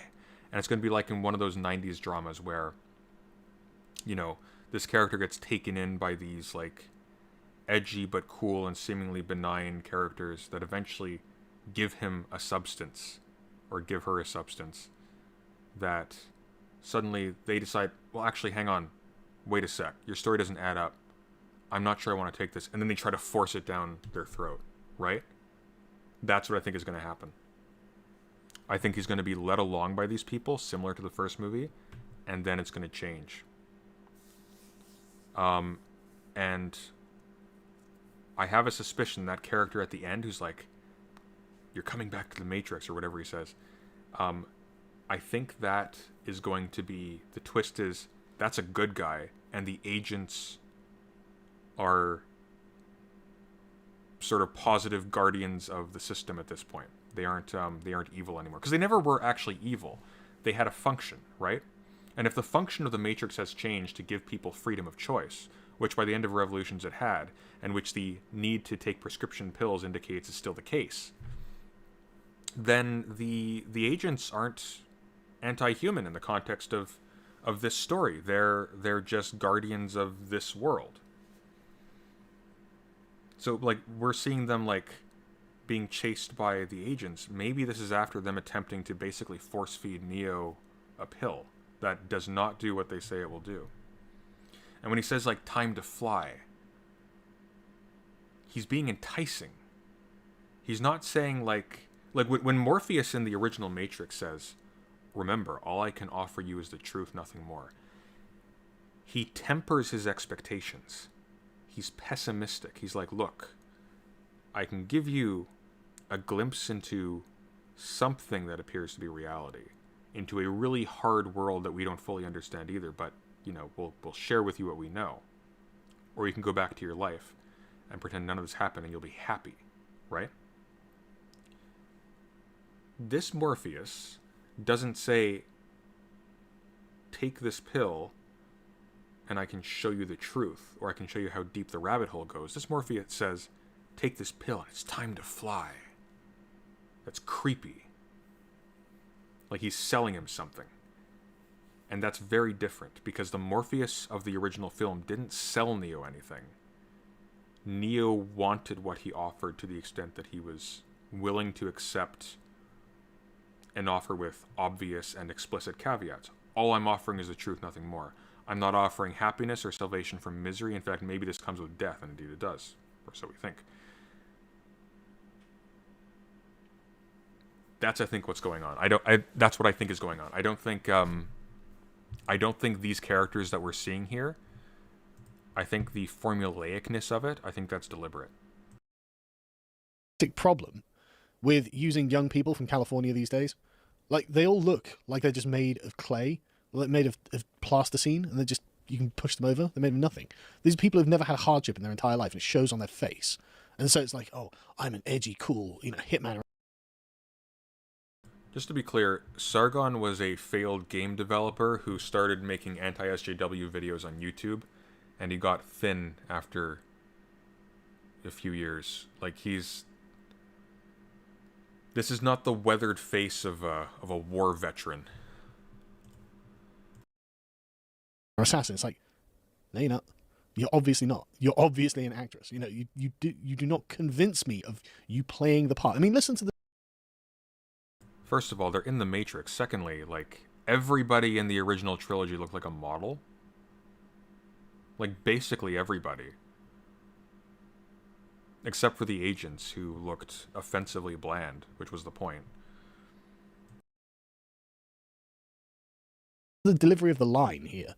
Like, this is another thing. This is like terrible ditch.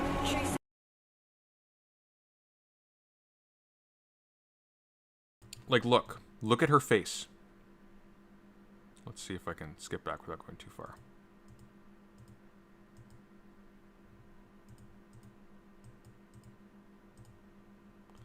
Look at her face. She's selling Neo on this truth that she is going to reveal to him. There are a lot of encounters in this trailer of Neo with somebody who's like, "Come with me, I'll show you the truth." In the original film, that's not what happens. They have one encounter. He says, "Look, I'm on the phone. They're coming for you. I'll give you directions. I don't know what they want, but I have a map of the building. I can guide you out. Just do what I say." They're reacting to an extrinsic factor. In this, it seems like they're actually reaching. They want something from Neo, and they are offering him things to make him amenable. She's a simulacra of Trinity. Yeah, exactly.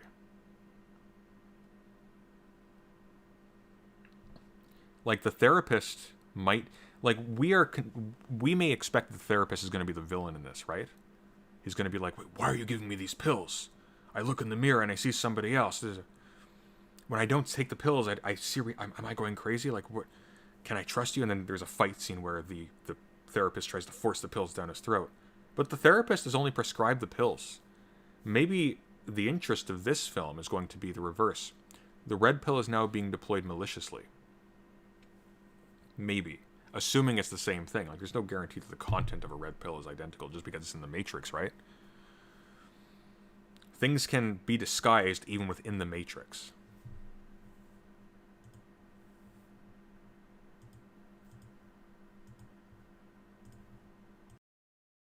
This narrative gloss where they will tell you, this is what we want you to feel, and if you don't feel that way, well, then there's something wrong with you, because we told you what you're supposed to feel about Neo, about this other character, about whatever. It's like, yeah, but you should learn how to tell a story again, because this is something that Hollywood has genuinely forgotten how to do, and which is why Hollywood films are all shit these days. Okay, so he's complaining about the apparent formulaicness of the trailer, but when he says, "learn how to tell a story," what do you think he's referring to? He wants them to repeat the twist of the original Matrix, just without being the original Matrix. Or I suppose, just not telling a story in the Matrix universe again.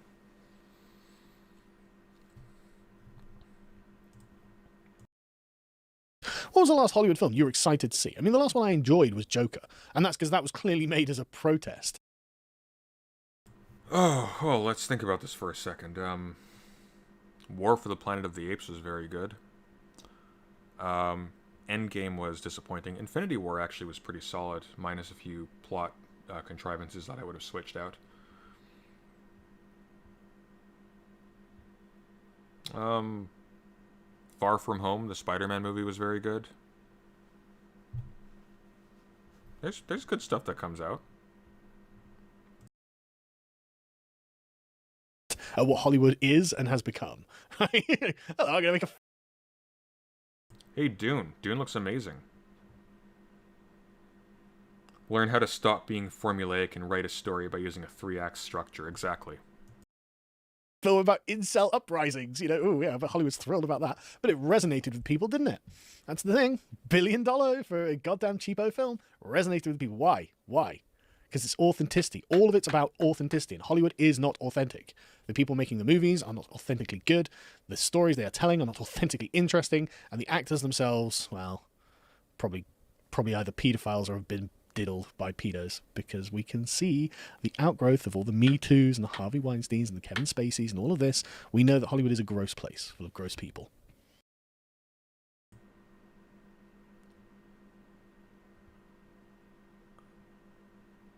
I am a little bit speechless. No, the upshot of Me Too and the scandals coming out about people like Harvey Weinstein and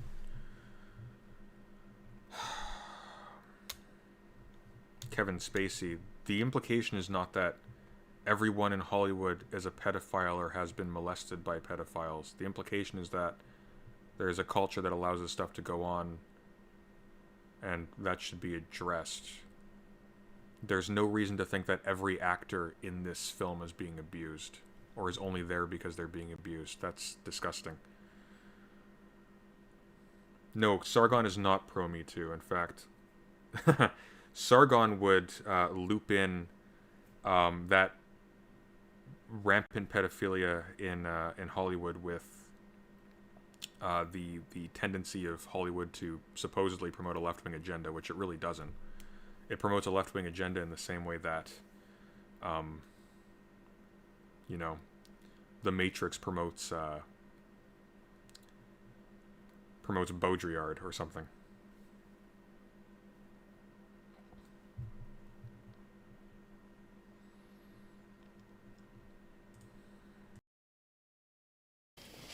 Who sit there moralizing at you. Nothing authentic about any of it. But anyway, let's carry on. I spoke too soon. I had to let it run for 2 more seconds. Yeah, exactly. Who sit there moralizing at you. So he's not pro Me Too. He's saying that Me Too has unveiled that the people who were promoting Me Too are the real pedophiles or something like that. Yeah, he's gross. He's trash. You don't know me, no? Is that meant to be Morpheus? If it is, that's really violent. Neo is really angry here. I think this is the point where Neo starts to realize that this Morpheus is a fraud. Like, that was a violent attack. And look at how his hands are. This isn't a guy who suddenly, like, punched normally and was surprised at his own power. He did this deliberately. I think he has realized that this Morpheus is a fake, and he's blasting him to hell because he realized what's going on. And you know what? We don't see him and Morpheus again in a positive context in this trailer. That part where he's escaping from the Deus Ex Machina hallway, we see Morpheus casually walking by, crossing his arms, firing Uzis in both, or I think they were Uzis, machine guns in both directions, casually. I think what's happening is Neo is escaping from them, and they're just chasing him like Terminators. I think that's what's going on. A lot of the trailers hints that they're playing with things like identity, and I think that's going to be a major factor. Is the good guys in this are not what they appear. I suppose it is. It's a chap who looks like Lawrence Fishburne looked. They've even got the pitted skin, so I'm guessing that it's supposed to be... You know, I mean, like, how inspiring is this dialogue? You're this, you're that. This is why you keep fighting. It's like... I mean, I'm just so cynical of the rhetoric. I'm broken. I'm fighting. Yeah, and so will Neo be. That's the point. He's going to catch on that he's being fed a line. That this is a ruse. When does this movie come out? It says Christmas. I don't know what that means.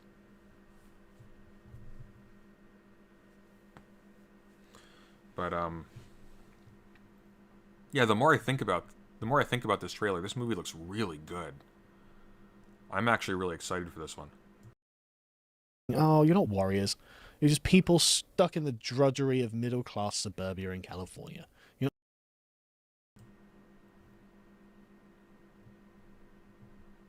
I don't have to say anything, actually. Let's just keep going. not fighting anything. You're not really heroic. You're just going about the motions because you know you're supposed to. And you wish that you had an existential battle to fight, but you don't. We conquered all the demons. We slew all the dragons. You're not a king, Aragorn. You're just an actor doing a job in New Zealand.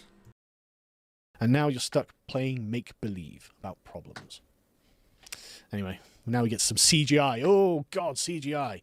Again, when The Matrix first came out, folks, right, you've got to understand. Okay, the conspicuous CGI here is important, because that tells you something. Like, look at the light, the bloom on the lighting. They're trying to make this look fake. Like, I'm seeing this, and, like, the visual storytelling is impressive here. The fakeness of the world is coming through. The fakeness of the world is actually belying whatever claims that this new Morpheus has to be unveiling the truth to Neo, because the truth is readily apparent. He has to take pills to hide it from himself.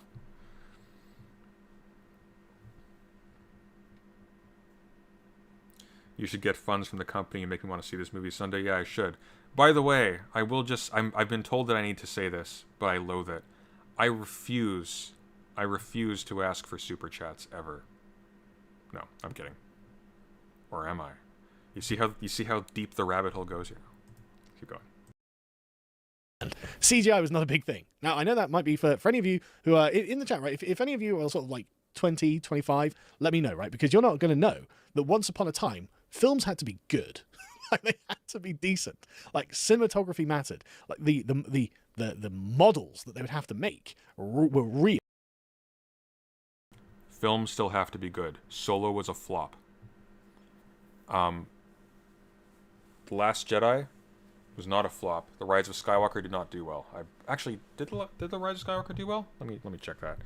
I think at that point it's like diminishing returns, or not, sunk costs is what it is. Rise of Skywalker flop. Nope, never mind. It was the biggest grossing.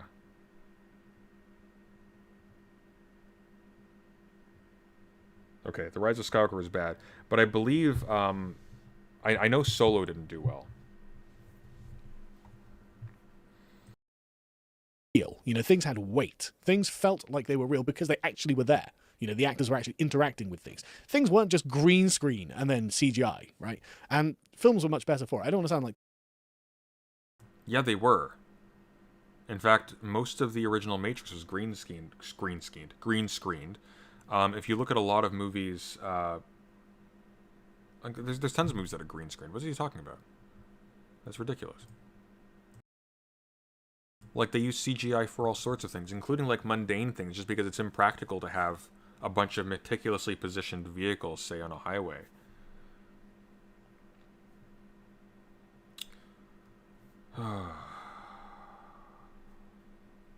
Anyways, let's keep going. And the cinematography here is good.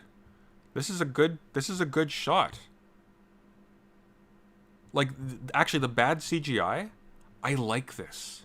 It looks like it's being used for a storytelling purpose. This gives me hope that this is actually going to be a cleverly written reflection on the setting. Too much an old man. But I just don't care about CGI at all. But when The Matrix first came out, right, and it was there was CGI in Fight Club as well, and like a few other films of that sort of era. But The Matrix is the first one that really, really made a difference, and things it was done very, very well. Now, looking back on it, you can, you know, it's all CGI ages badly, and so you can go back and see like the reflections in the glasses when he's taking the red pill. You can see that it's CGI'd on, but at the time, because you weren't used to looking for that sort of stuff, it wasn't obvious, you know, and you know, the various fight scenes and the weird camera angles and how they're all put together and stuff like that. It was. No, it was always obvious. Like, the rippling glass, that was always obvious. We were just impressed by the fact that it was CGI. We now come to judge CGI by how convincing it is. At the time, we were just amazed that we could do this with CGI at all. It was amazing. It was genuinely amazing. And they did it to present an experience that you'd never had before. This, who gives a fuck? Just CGI the whole fucking thing. I don't care. I don't care about anything that's happening here. Oh, look, Neo's going to blow something up. Woo, look at that. CGI. Woo! I don't give a fuck. I know where this is. This is a thing in Germany, I believe. This is called the Devil's Bridge or something. But who cares? Look, I can just tell this is just a CGI computer generated model. I don't care about this. It's in the Matrix, Carl. In canon, that is a CGI generated model.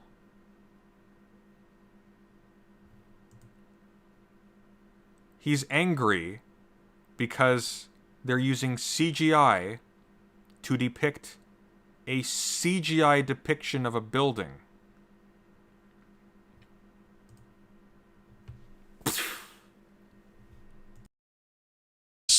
I don't care at all. I'm in no way invested, and there's no reason why I should be. This is just uninteresting. God, I can't wait to hate watch this over Christmas. Oh wow, the Matrix. I actually thought this was funny. So they say it's coming this Christmas, and then they show what looks like a Christmas tree, but it's just the pods. The pods rendered, by the way, in fairly unconvincing CGI, except for actually when you look at the sort of the sentinel pipes here on the right corner, they look pretty real. I feel like the fog is pretty heavily CGI. Like I could eat my words later. It could be that this is just a really terrible retreat of the original movie that just has, you know, some weird conspicuous visual features, but everything about this is telling me they're doing something really interesting. I'm really looking forward to this now. Haven't seen that before. And again, like, what is this, right? Nostalgia. Hey, you remember the things that were collecting the pods and moving them around in the Matrix, don't you? Yeah, I did, and I really enjoyed it in the Matrix films when I saw it for the first time. I don't need to see it again. Okay, so this presumes, again, that this is a soft reboot, not a continuation. I think it's a continuation. If it's a continuation, it's going to feature elements of the world from the previous films. I don't think... Yeah.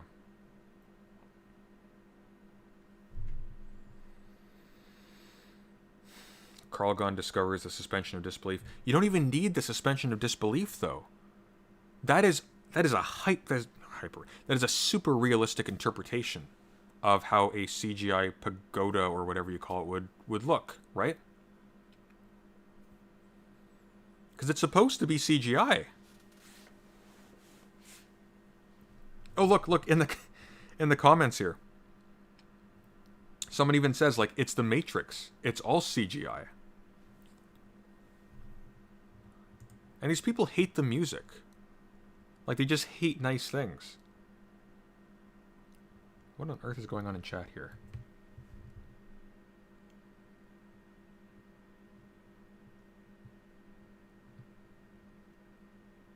Oh, weird. Okay, guys, don't fight with the weirdos. Your life's too short.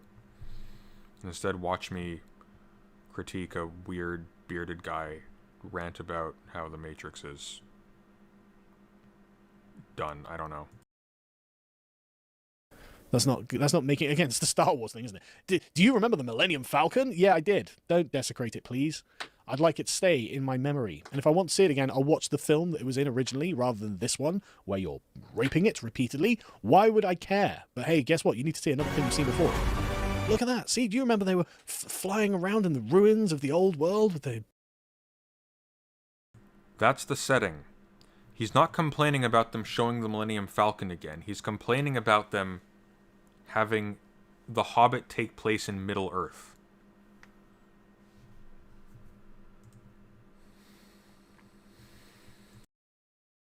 The robots chasing them? Yeah, I remember. Like, it's so formulaic. This film that takes place during World War II features Nazis. Oh, they're on top of a building. Brilliant. They're on top of a building before. Maybe they're going to jump from one building to another.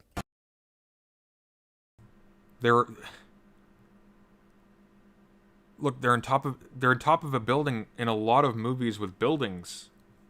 In fact, I think almost most movies with buildings have people on top of buildings. On top of a building is a cool part of a building to be on. It just seems like he's endlessly nitpicking everything. I don't care about that. I'm fine with him doing that. Like, I think it is...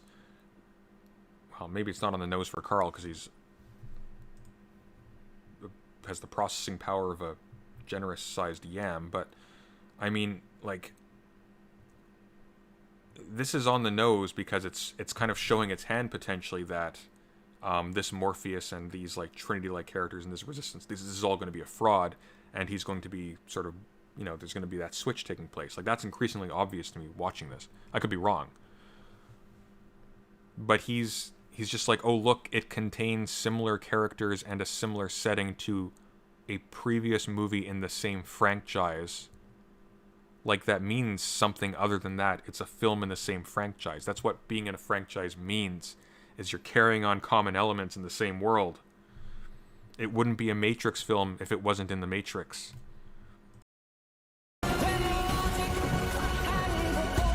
No. Amazing. Oh, the CGI and jumping around buildings. Oh, I haven't seen that before. They are in the Matrix.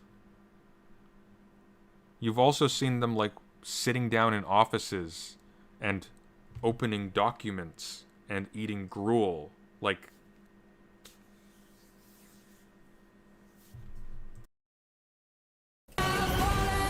let me see that agent again. see, look at this. I think that's the blue-haired woman, or is that might be somebody else. But like, this doesn't look like an agent, or maybe this is an agent actually. Hang on, let's see. That wasn't Agent Smith, was it? Hugo Weaving. Again, like, okay, so it's not. It's just some other guy. But like, you know, oh, they changed. Yeah. That's something else that makes me optimistic about this. There is no sniff of Agent Smith in this, except perhaps the figure in the mirror. They're not bringing back old villains. They're not retreating the plot of the first movie. And again, like, crucially, Neo gets interrogated by Smith. He doesn't go to a therapist.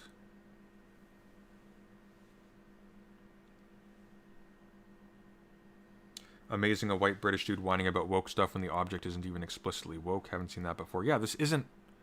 Nothing about this is woke, except he thinks that a therapist talking about triggering is somehow... I don't know, like inherently feminist or something. Again, like, this language comes from dealing with people. It refers to a phenomenon that people experience when they have PTSD. Like, it's a very concrete thing. It's like the metaphor, of course, is a gun trigger. When you press a button, an explosion happens. Well, similarly, like a certain stimulus on people with PTSD, and they'll have an episode, an explosion, if you will. I know they change, you know. You can't, like, show me this and be like, oh my god, look, that agent just changed, the cop just changed into an agent. Yeah, I know. Like, this is not original. There's nothing new here. Like I was saying earlier, right? All of these things, these are the sort of different narrative strands of the previous thing, right? These are all there. Yeah, we all know they're there. We know how they work together. Now bring me in a bunch of new ones and tell me how they connect together. Nothing is connecting here. You're not building a new layer on top of a layer on top of a layer. You're just like, hey, look, these things you've seen before. Would you like to have them again? No, I don't. I don't want them again. Thank you. Why would I?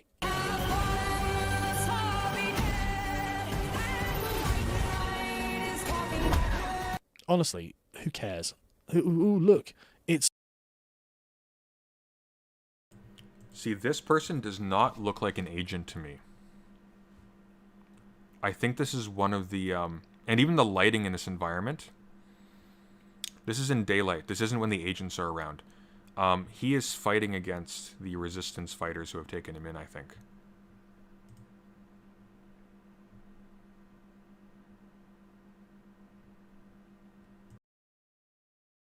Like, you know, they're doing the karate again. Yeah, we know.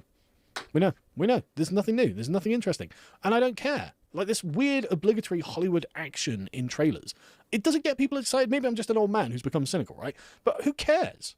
Like, who is inspired by any of this?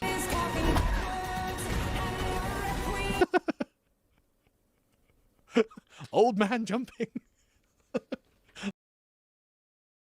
Yeah, it's an old man jumping. What's funny about this?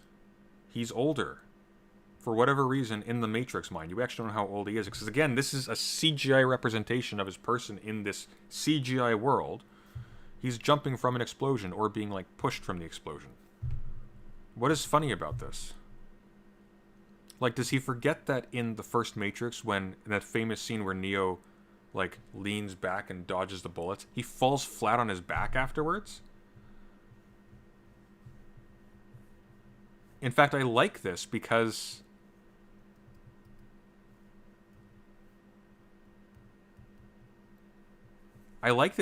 this makes him not just like a god. In fact, we don't see him fly in the trailer. He has, like, he seems to have telekinetic powers of some kind, but we don't actually see him fly. We see him jump from a building, but for all we know, they fall afterwards.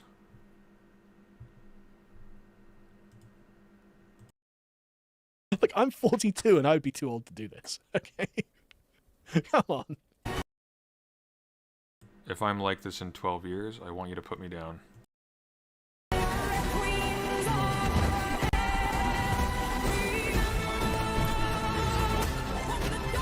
None of this is cool anymore. I beg to differ. That shot of, like, the agent just reorienting gravity, that was really cool. I actually really like that. Actually, I just want to watch the shot again. That was actually... Like, this section of the trailer is actually just aesthetically, where how the music and the movement sort of melds together. This is art. I actually love it.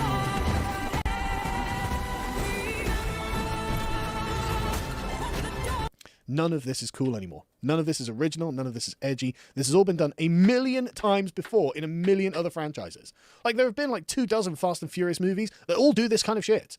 Nothing about this is original or inspiring or interesting. And it looks like a very obvious. Like... Yes, it does. It looks very obvious. It looks very obvious. You can storytell visually by making things obvious and making other things less obvious. Like, for example, here's what's really interesting about this scene.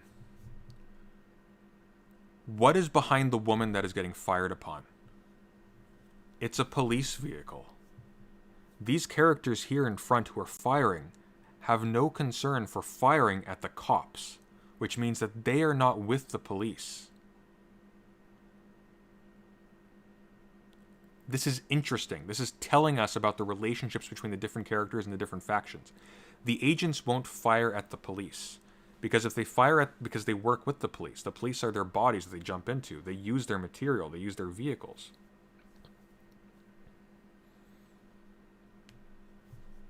And these aren't agents anyways. These look like SWAT people. But we don't know if they're the cops. We don't know if they're Merovingian mercenaries. We don't know if they're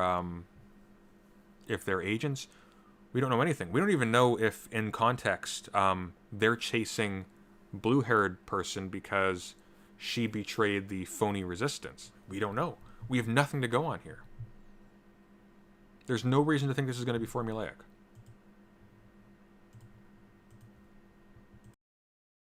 Crappy set as well. Oh, running on walls. Dodging bullets.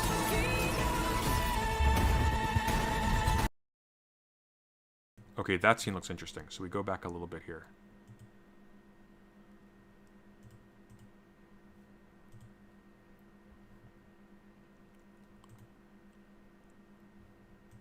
Sorry, I just want to find that scene where Neo is having a fist fight with somebody in the dark.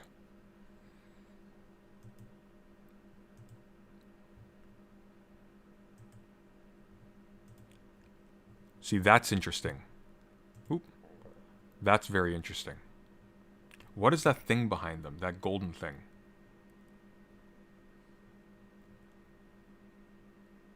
See, this looks like the Matrix, like the old Matrix. And a part of me is wondering...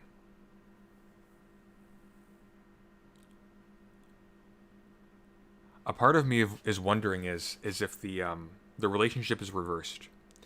If the machines and the therapist and this character, these guys are actually on Neo's side, and Neo is resisting their help because he has been deceived by the phony resistance. And this color yellow here in the back, that seems to have some significance in this story, because every single time... See, the color coding is very interesting. In the original Matrix, whenever you saw the heroes, it was always in dark. It was always in like a gray blue, the gray blue hull of the Nebuchadnezzar, or in a dark room, in rain often. Whereas when you saw the agents, they were in sunlight. Always in sunlight. Always in brightly lit rooms, brightly lit hallways, brightly lit parks. It's only when you get to the Matrix Revolutions and it's all Smith that it gets into dark, right? In this one, we only see the Resistance in light. Like, there's something too good to be true about the aesthetic of it all. Like, it seems contrived. And I think that's deliberate. That's my anticipation here.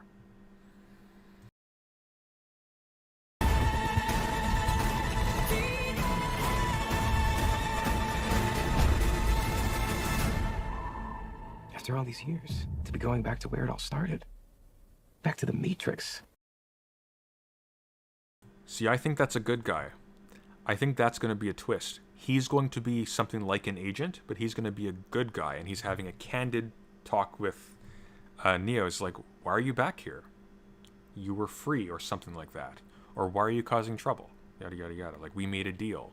And we're even, like, allowing people to freely leave just by refusing to take these pills.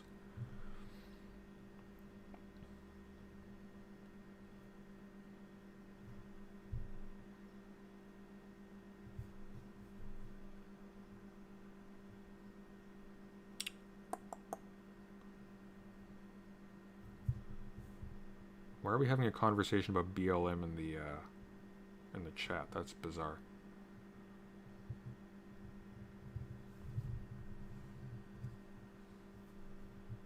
Yeah, Katsumi, stop arguing with that person. Like, it's... What is this on the desk back here? There's like a D shape. There's a bust of someone. It could just be generic office supplies.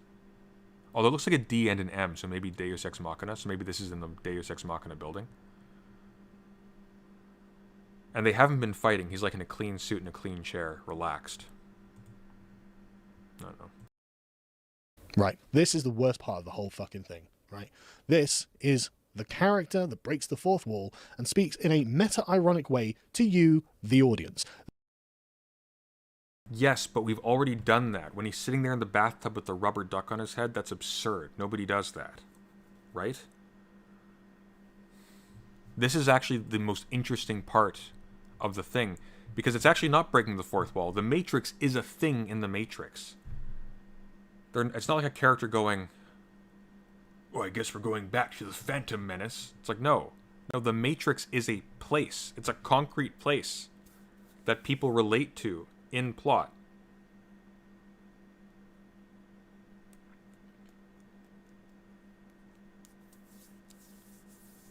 This is like I like the character is deliberately annoying, but again, like I think they make a point of making the machine characters look uncharismatic and creepy, and the fake heroes look like young and whatnot and pleasant and things like that.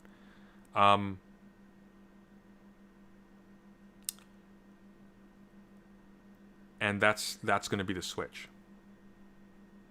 But there's no fourth wall break here. He's interrogating Neo about why he has returned to the Matrix after being free. They know you know what the Matrix is because you've seen it before, and they sit there and go, well, if we can just have a character that says that, then you're kind of in on the joke. And it's like, no, now you've taken me completely out of the thing. Now my sense of immersion is completely broken. Like, just, oh, we're going to go back to where it all began, the Matrix, or however we phrase it. No, get fucked.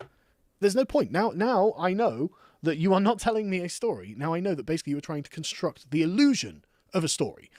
You have gone back through what the Matrix is. Right, okay, these people think this and this and this and this and this. So put all this together in a certain kind of way. Hopefully they'll think they're watching a fucking Matrix film and they'll give us their fucking money. That's what this is. I hate it so much. Let's watch this again. Just because of how much I hate this. To where it all started. Back to the Matrix. Like, the Matrix. As if that's in this world is supposed to be conjuring up something in their heads that would be the same as in the viewer's head. No, it would be bigger. That's the point. The Matrix is like the biggest thing in their lives. It constitutes at least half of their activity as human beings, and maybe all of it if indeed the outer layers are still the Matrix.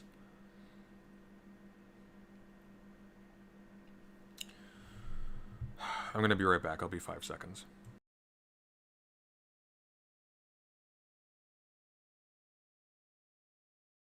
Right? The characters in the Matrix don't have the same view of the Matrix as you, the audience, do, and he's trying to connect the two. I hate it so much.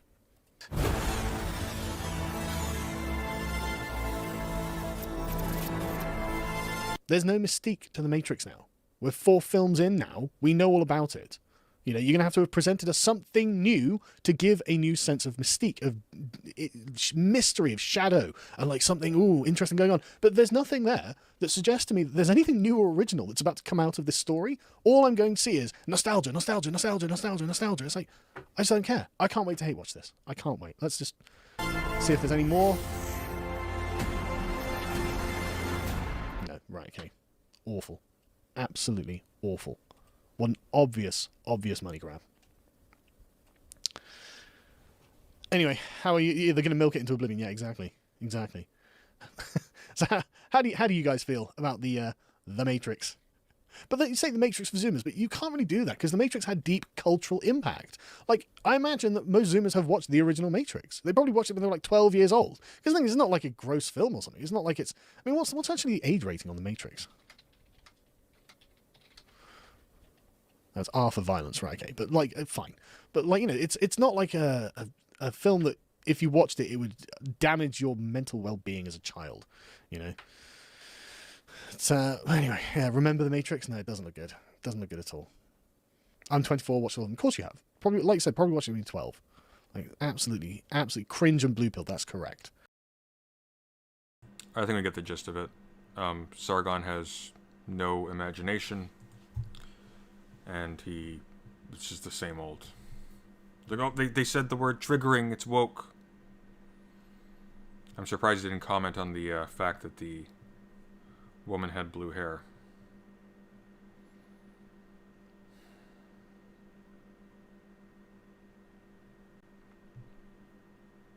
I just think Sargon loves hearing his voice. He has a good voice. That's a large part of his appeal. He can sound dignified saying something profoundly stupid. Puts him at a serious advantage to the James Lindsay. Looks like he's perpetually about to break into tears.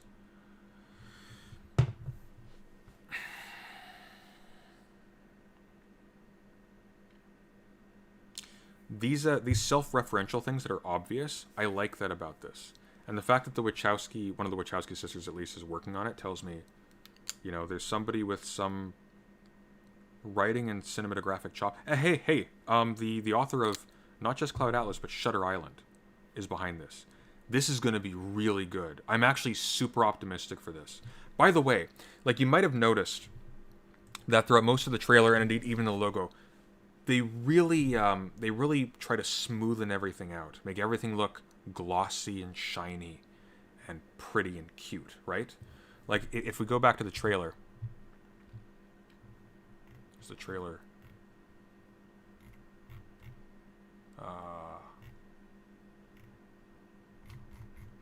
Like, we'll just go rewind a little bit here. Like, if we look at the trailer here, and we just look at how the Matrix code looks, like, see how smooth that is. That doesn't look like the original Matrix thing. Even with the lighting is smooth and CGI looking, and it's pixelated. It looks fake. It looks beautiful, but it looks fake. I'm excited for this. If you contrast this to this sequence here, let's see. Actually, that's something else too. It just occurred to me. We were talking about lighting earlier. How in the original Matrix, the heroes were always in darkness, while the villains were always in brightly lit rooms. Notice how every sequence showing the Resistance is like this gorgeously lit, unreal place. Like a fantasy world. Right?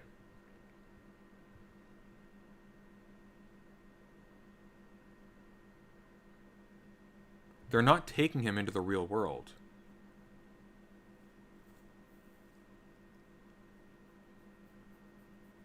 Yeah, Shutter Island with DiCaprio. The author of that, David Mitchell, is co-writing this. Somebody pointed this out to me in the chat earlier. This is Lana Wachowski and David Mitchell. This is going to be really good. And it's being written by people who have a history of really playing with perception and things like that. I think this is actually... I'm optimistic that this is actually going to be brilliant. And you know what? If they were actually being cynical and just retreating the original... Oh, and in fact, they show Trinity, right? And she has CGI lines... Sorry, not CGI. She has Matrix code lines running down her face. I don't think she's actually in here. I think she's an illusion. I think she's a carrot being dangled in front of Neo by the fake resistance. Maybe. Like, maybe there are different layers of the Matrix and then they actually do manage to escape at some level. But, like, maybe like that'd be a happier ending kind of thing.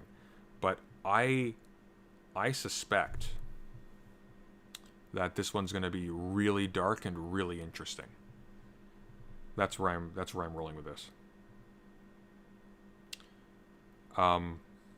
Because you wouldn't get the author of Shutter Island, which is a very similar story to this, actually. Because, again, the premise of Shutter Island is this person who is a mental patient thinks he is investigating this institution, but in fact, everybody he meets and everything he does is actually a part of the institution's efforts to cure him of his psychosis.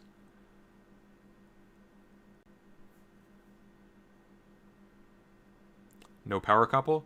Well, not necessarily, because Trinity seems to have superpowers, right? So it's also possible that Trinity is being manipulated in the same way, perhaps. And so, again, like, her relationship with the One, she seems to actually be more primary than Neo is. Because Neo only becomes the One by dint of relating to Trinity in the first film. At least that's a way you could easily interpret it. Because he dies, and then she decides she's in love with him, and then he resurrects. But he doesn't have powers before then. He can fight, like he's... But we don't actually know for certain that someone like Morpheus couldn't have held his own against Smith either, given a bit of luck. Neo still loses, right? He loses that fight. And in The Matrix 2, we even see Morpheus actually hold his own fairly well against an agent on the truck, on the freeway chase scene. With a katana, mind you, but he actually manages to, like, get a few hits in. We sort of assume that only Neo could fight the agents, but it's possible that actually they all could. They were just so terrified of them that they didn't try, and it took balls basically to actually, like, to beat them in combat, because you needed a bit of luck. Perhaps Trinity is one of the programs that became self-aware. Well, actually, that's the thing.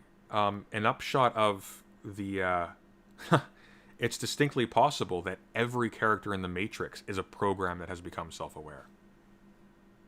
That's a possibility. See, we take for granted that outside of all of the world that we've seen, there are these actual bodies hooked up to something that causes a simulation in their brain. Maybe there's not. Maybe the entire thing is simulated.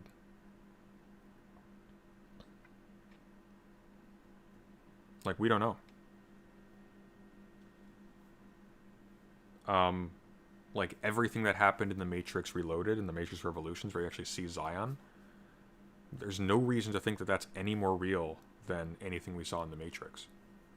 I mean, if you want to get really meta about it, we know as an audience for a certainty that it's not any more real, right? So...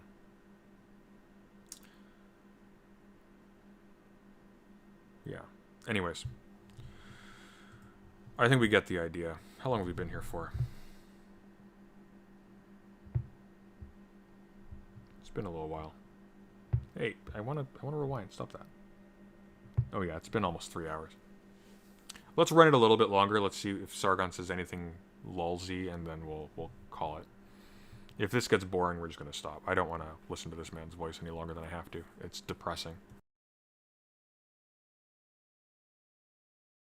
Remember how you got here? Yeah. You've lost your capacity to discern reality from fiction. That's what happens when you take the blue pill. What's real is here and now. 11:46 p.m. Oh, that's cute. Anything else is just your mind playing tricks on you. Oh yeah, there was that thing. Yeah, so they're playing with that, like they're deliberately playing with your perceptions being manipulated with this weird little trailer thing that they've been doing. Let me rewind this quickly, because maybe we'll see the whole thing.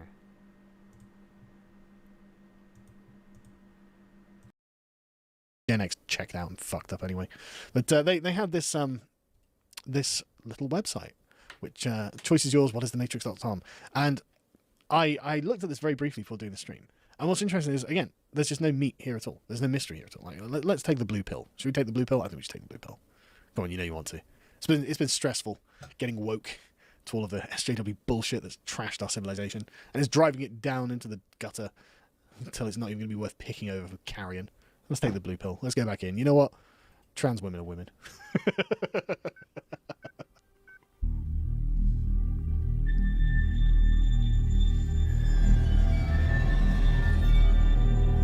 Do you remember how you got here? Yeah. You've lost your capacity to discern reality from fiction. That's what happens when you take the blue pill. What's real is here and now. 11:46 p.m. Oh, that's cute. Anything else is just your mind playing tricks on you. Listen and believe. It becomes a problem when fantasies endanger us. We don't want anyone to get hurt, do we? Oh, that's interesting. But yeah, take the blue pill, listen and believe. Well, you know what? Let's do it. Let's take the red pill.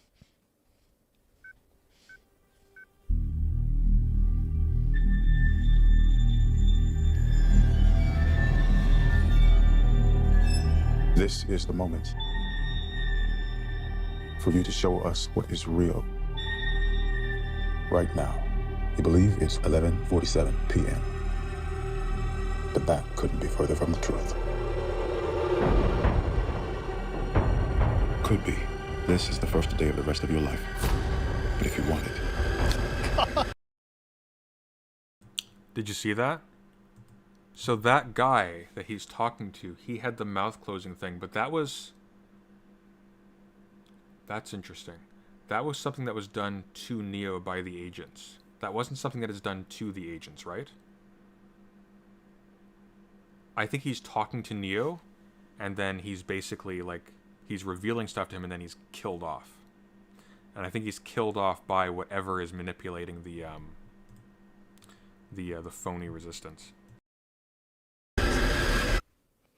Okay. And we just have a depiction of Morpheus being constituted out of particles. Oh, this is going to be so good. I'm actually so excited for this. This might actually redeem the last two movies.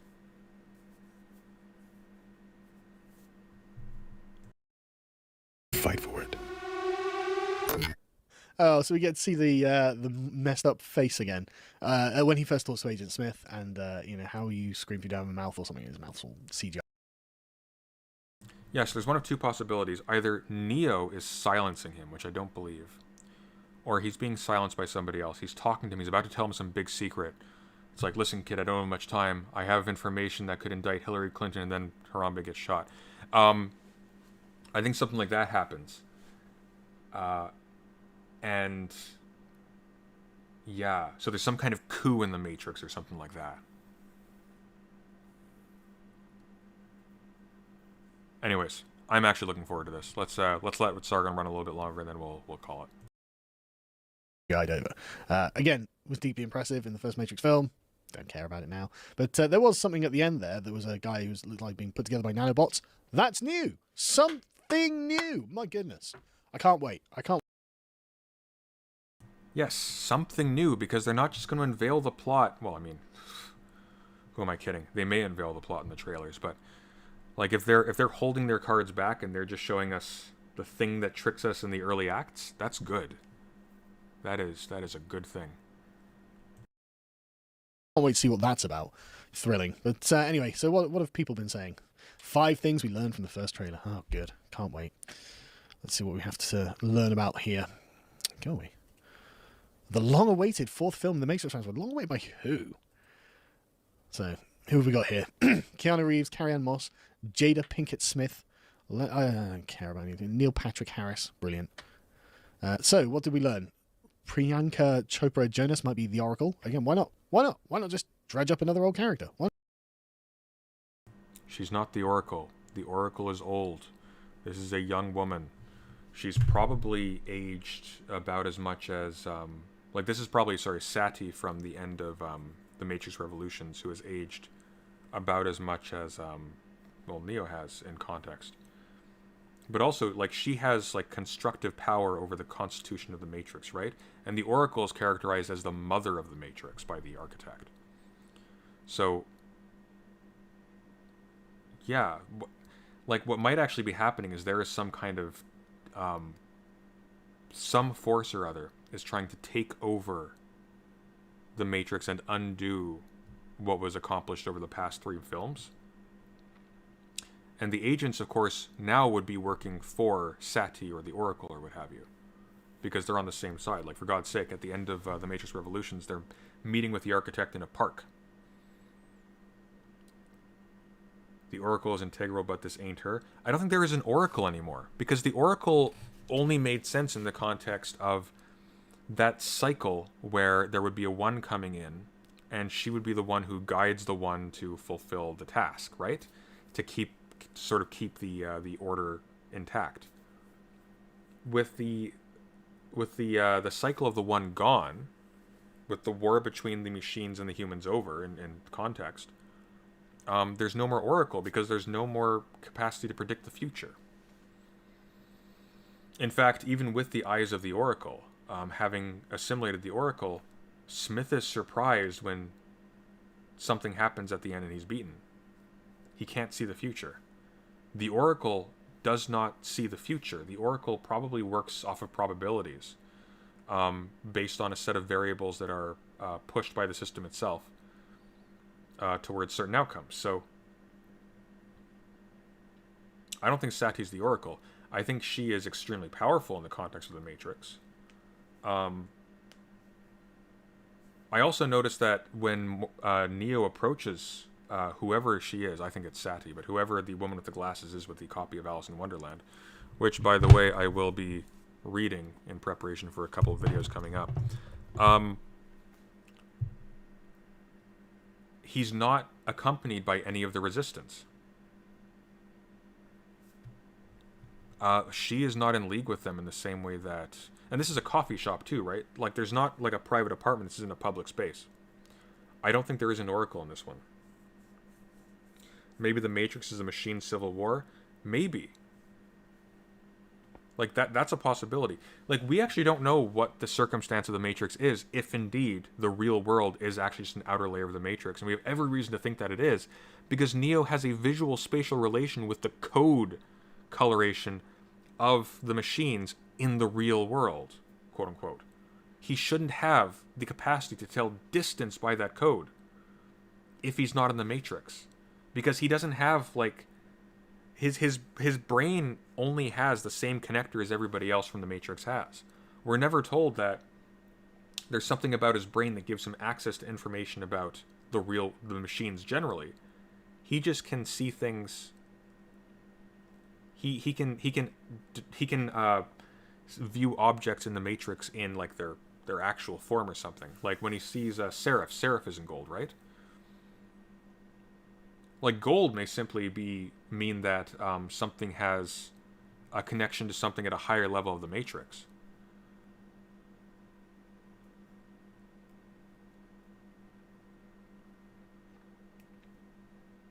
But I mean, for all we know, this is all taking place inside a single computer, maybe this big. And there are entities at one level down that are fighting over the composition of levels way, way down from there.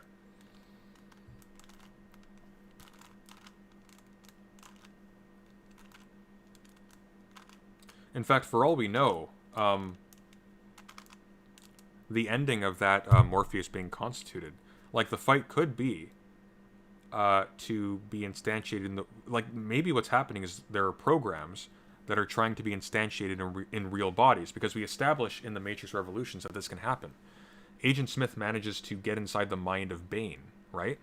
He becomes a flesh and blood human being. Maybe. Maybe that's only possible because they're still in the Matrix. but maybe the fight is to get to the top or to get out.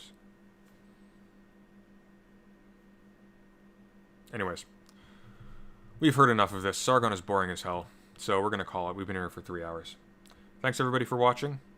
I may still do the Fanon stream later. I would like to, but my throat's kind of going. I'm kind of feeling it, so I might have to postpone that till tomorrow night. But hopefully not. If not, that'll be. Oh God, I scheduled that for like less than an hour from now, didn't I? I think I'll postpone that till tomorrow night. I've been talking for a long time, but we will do it tomorrow night. All right, everybody. Thank you for listening, and take care.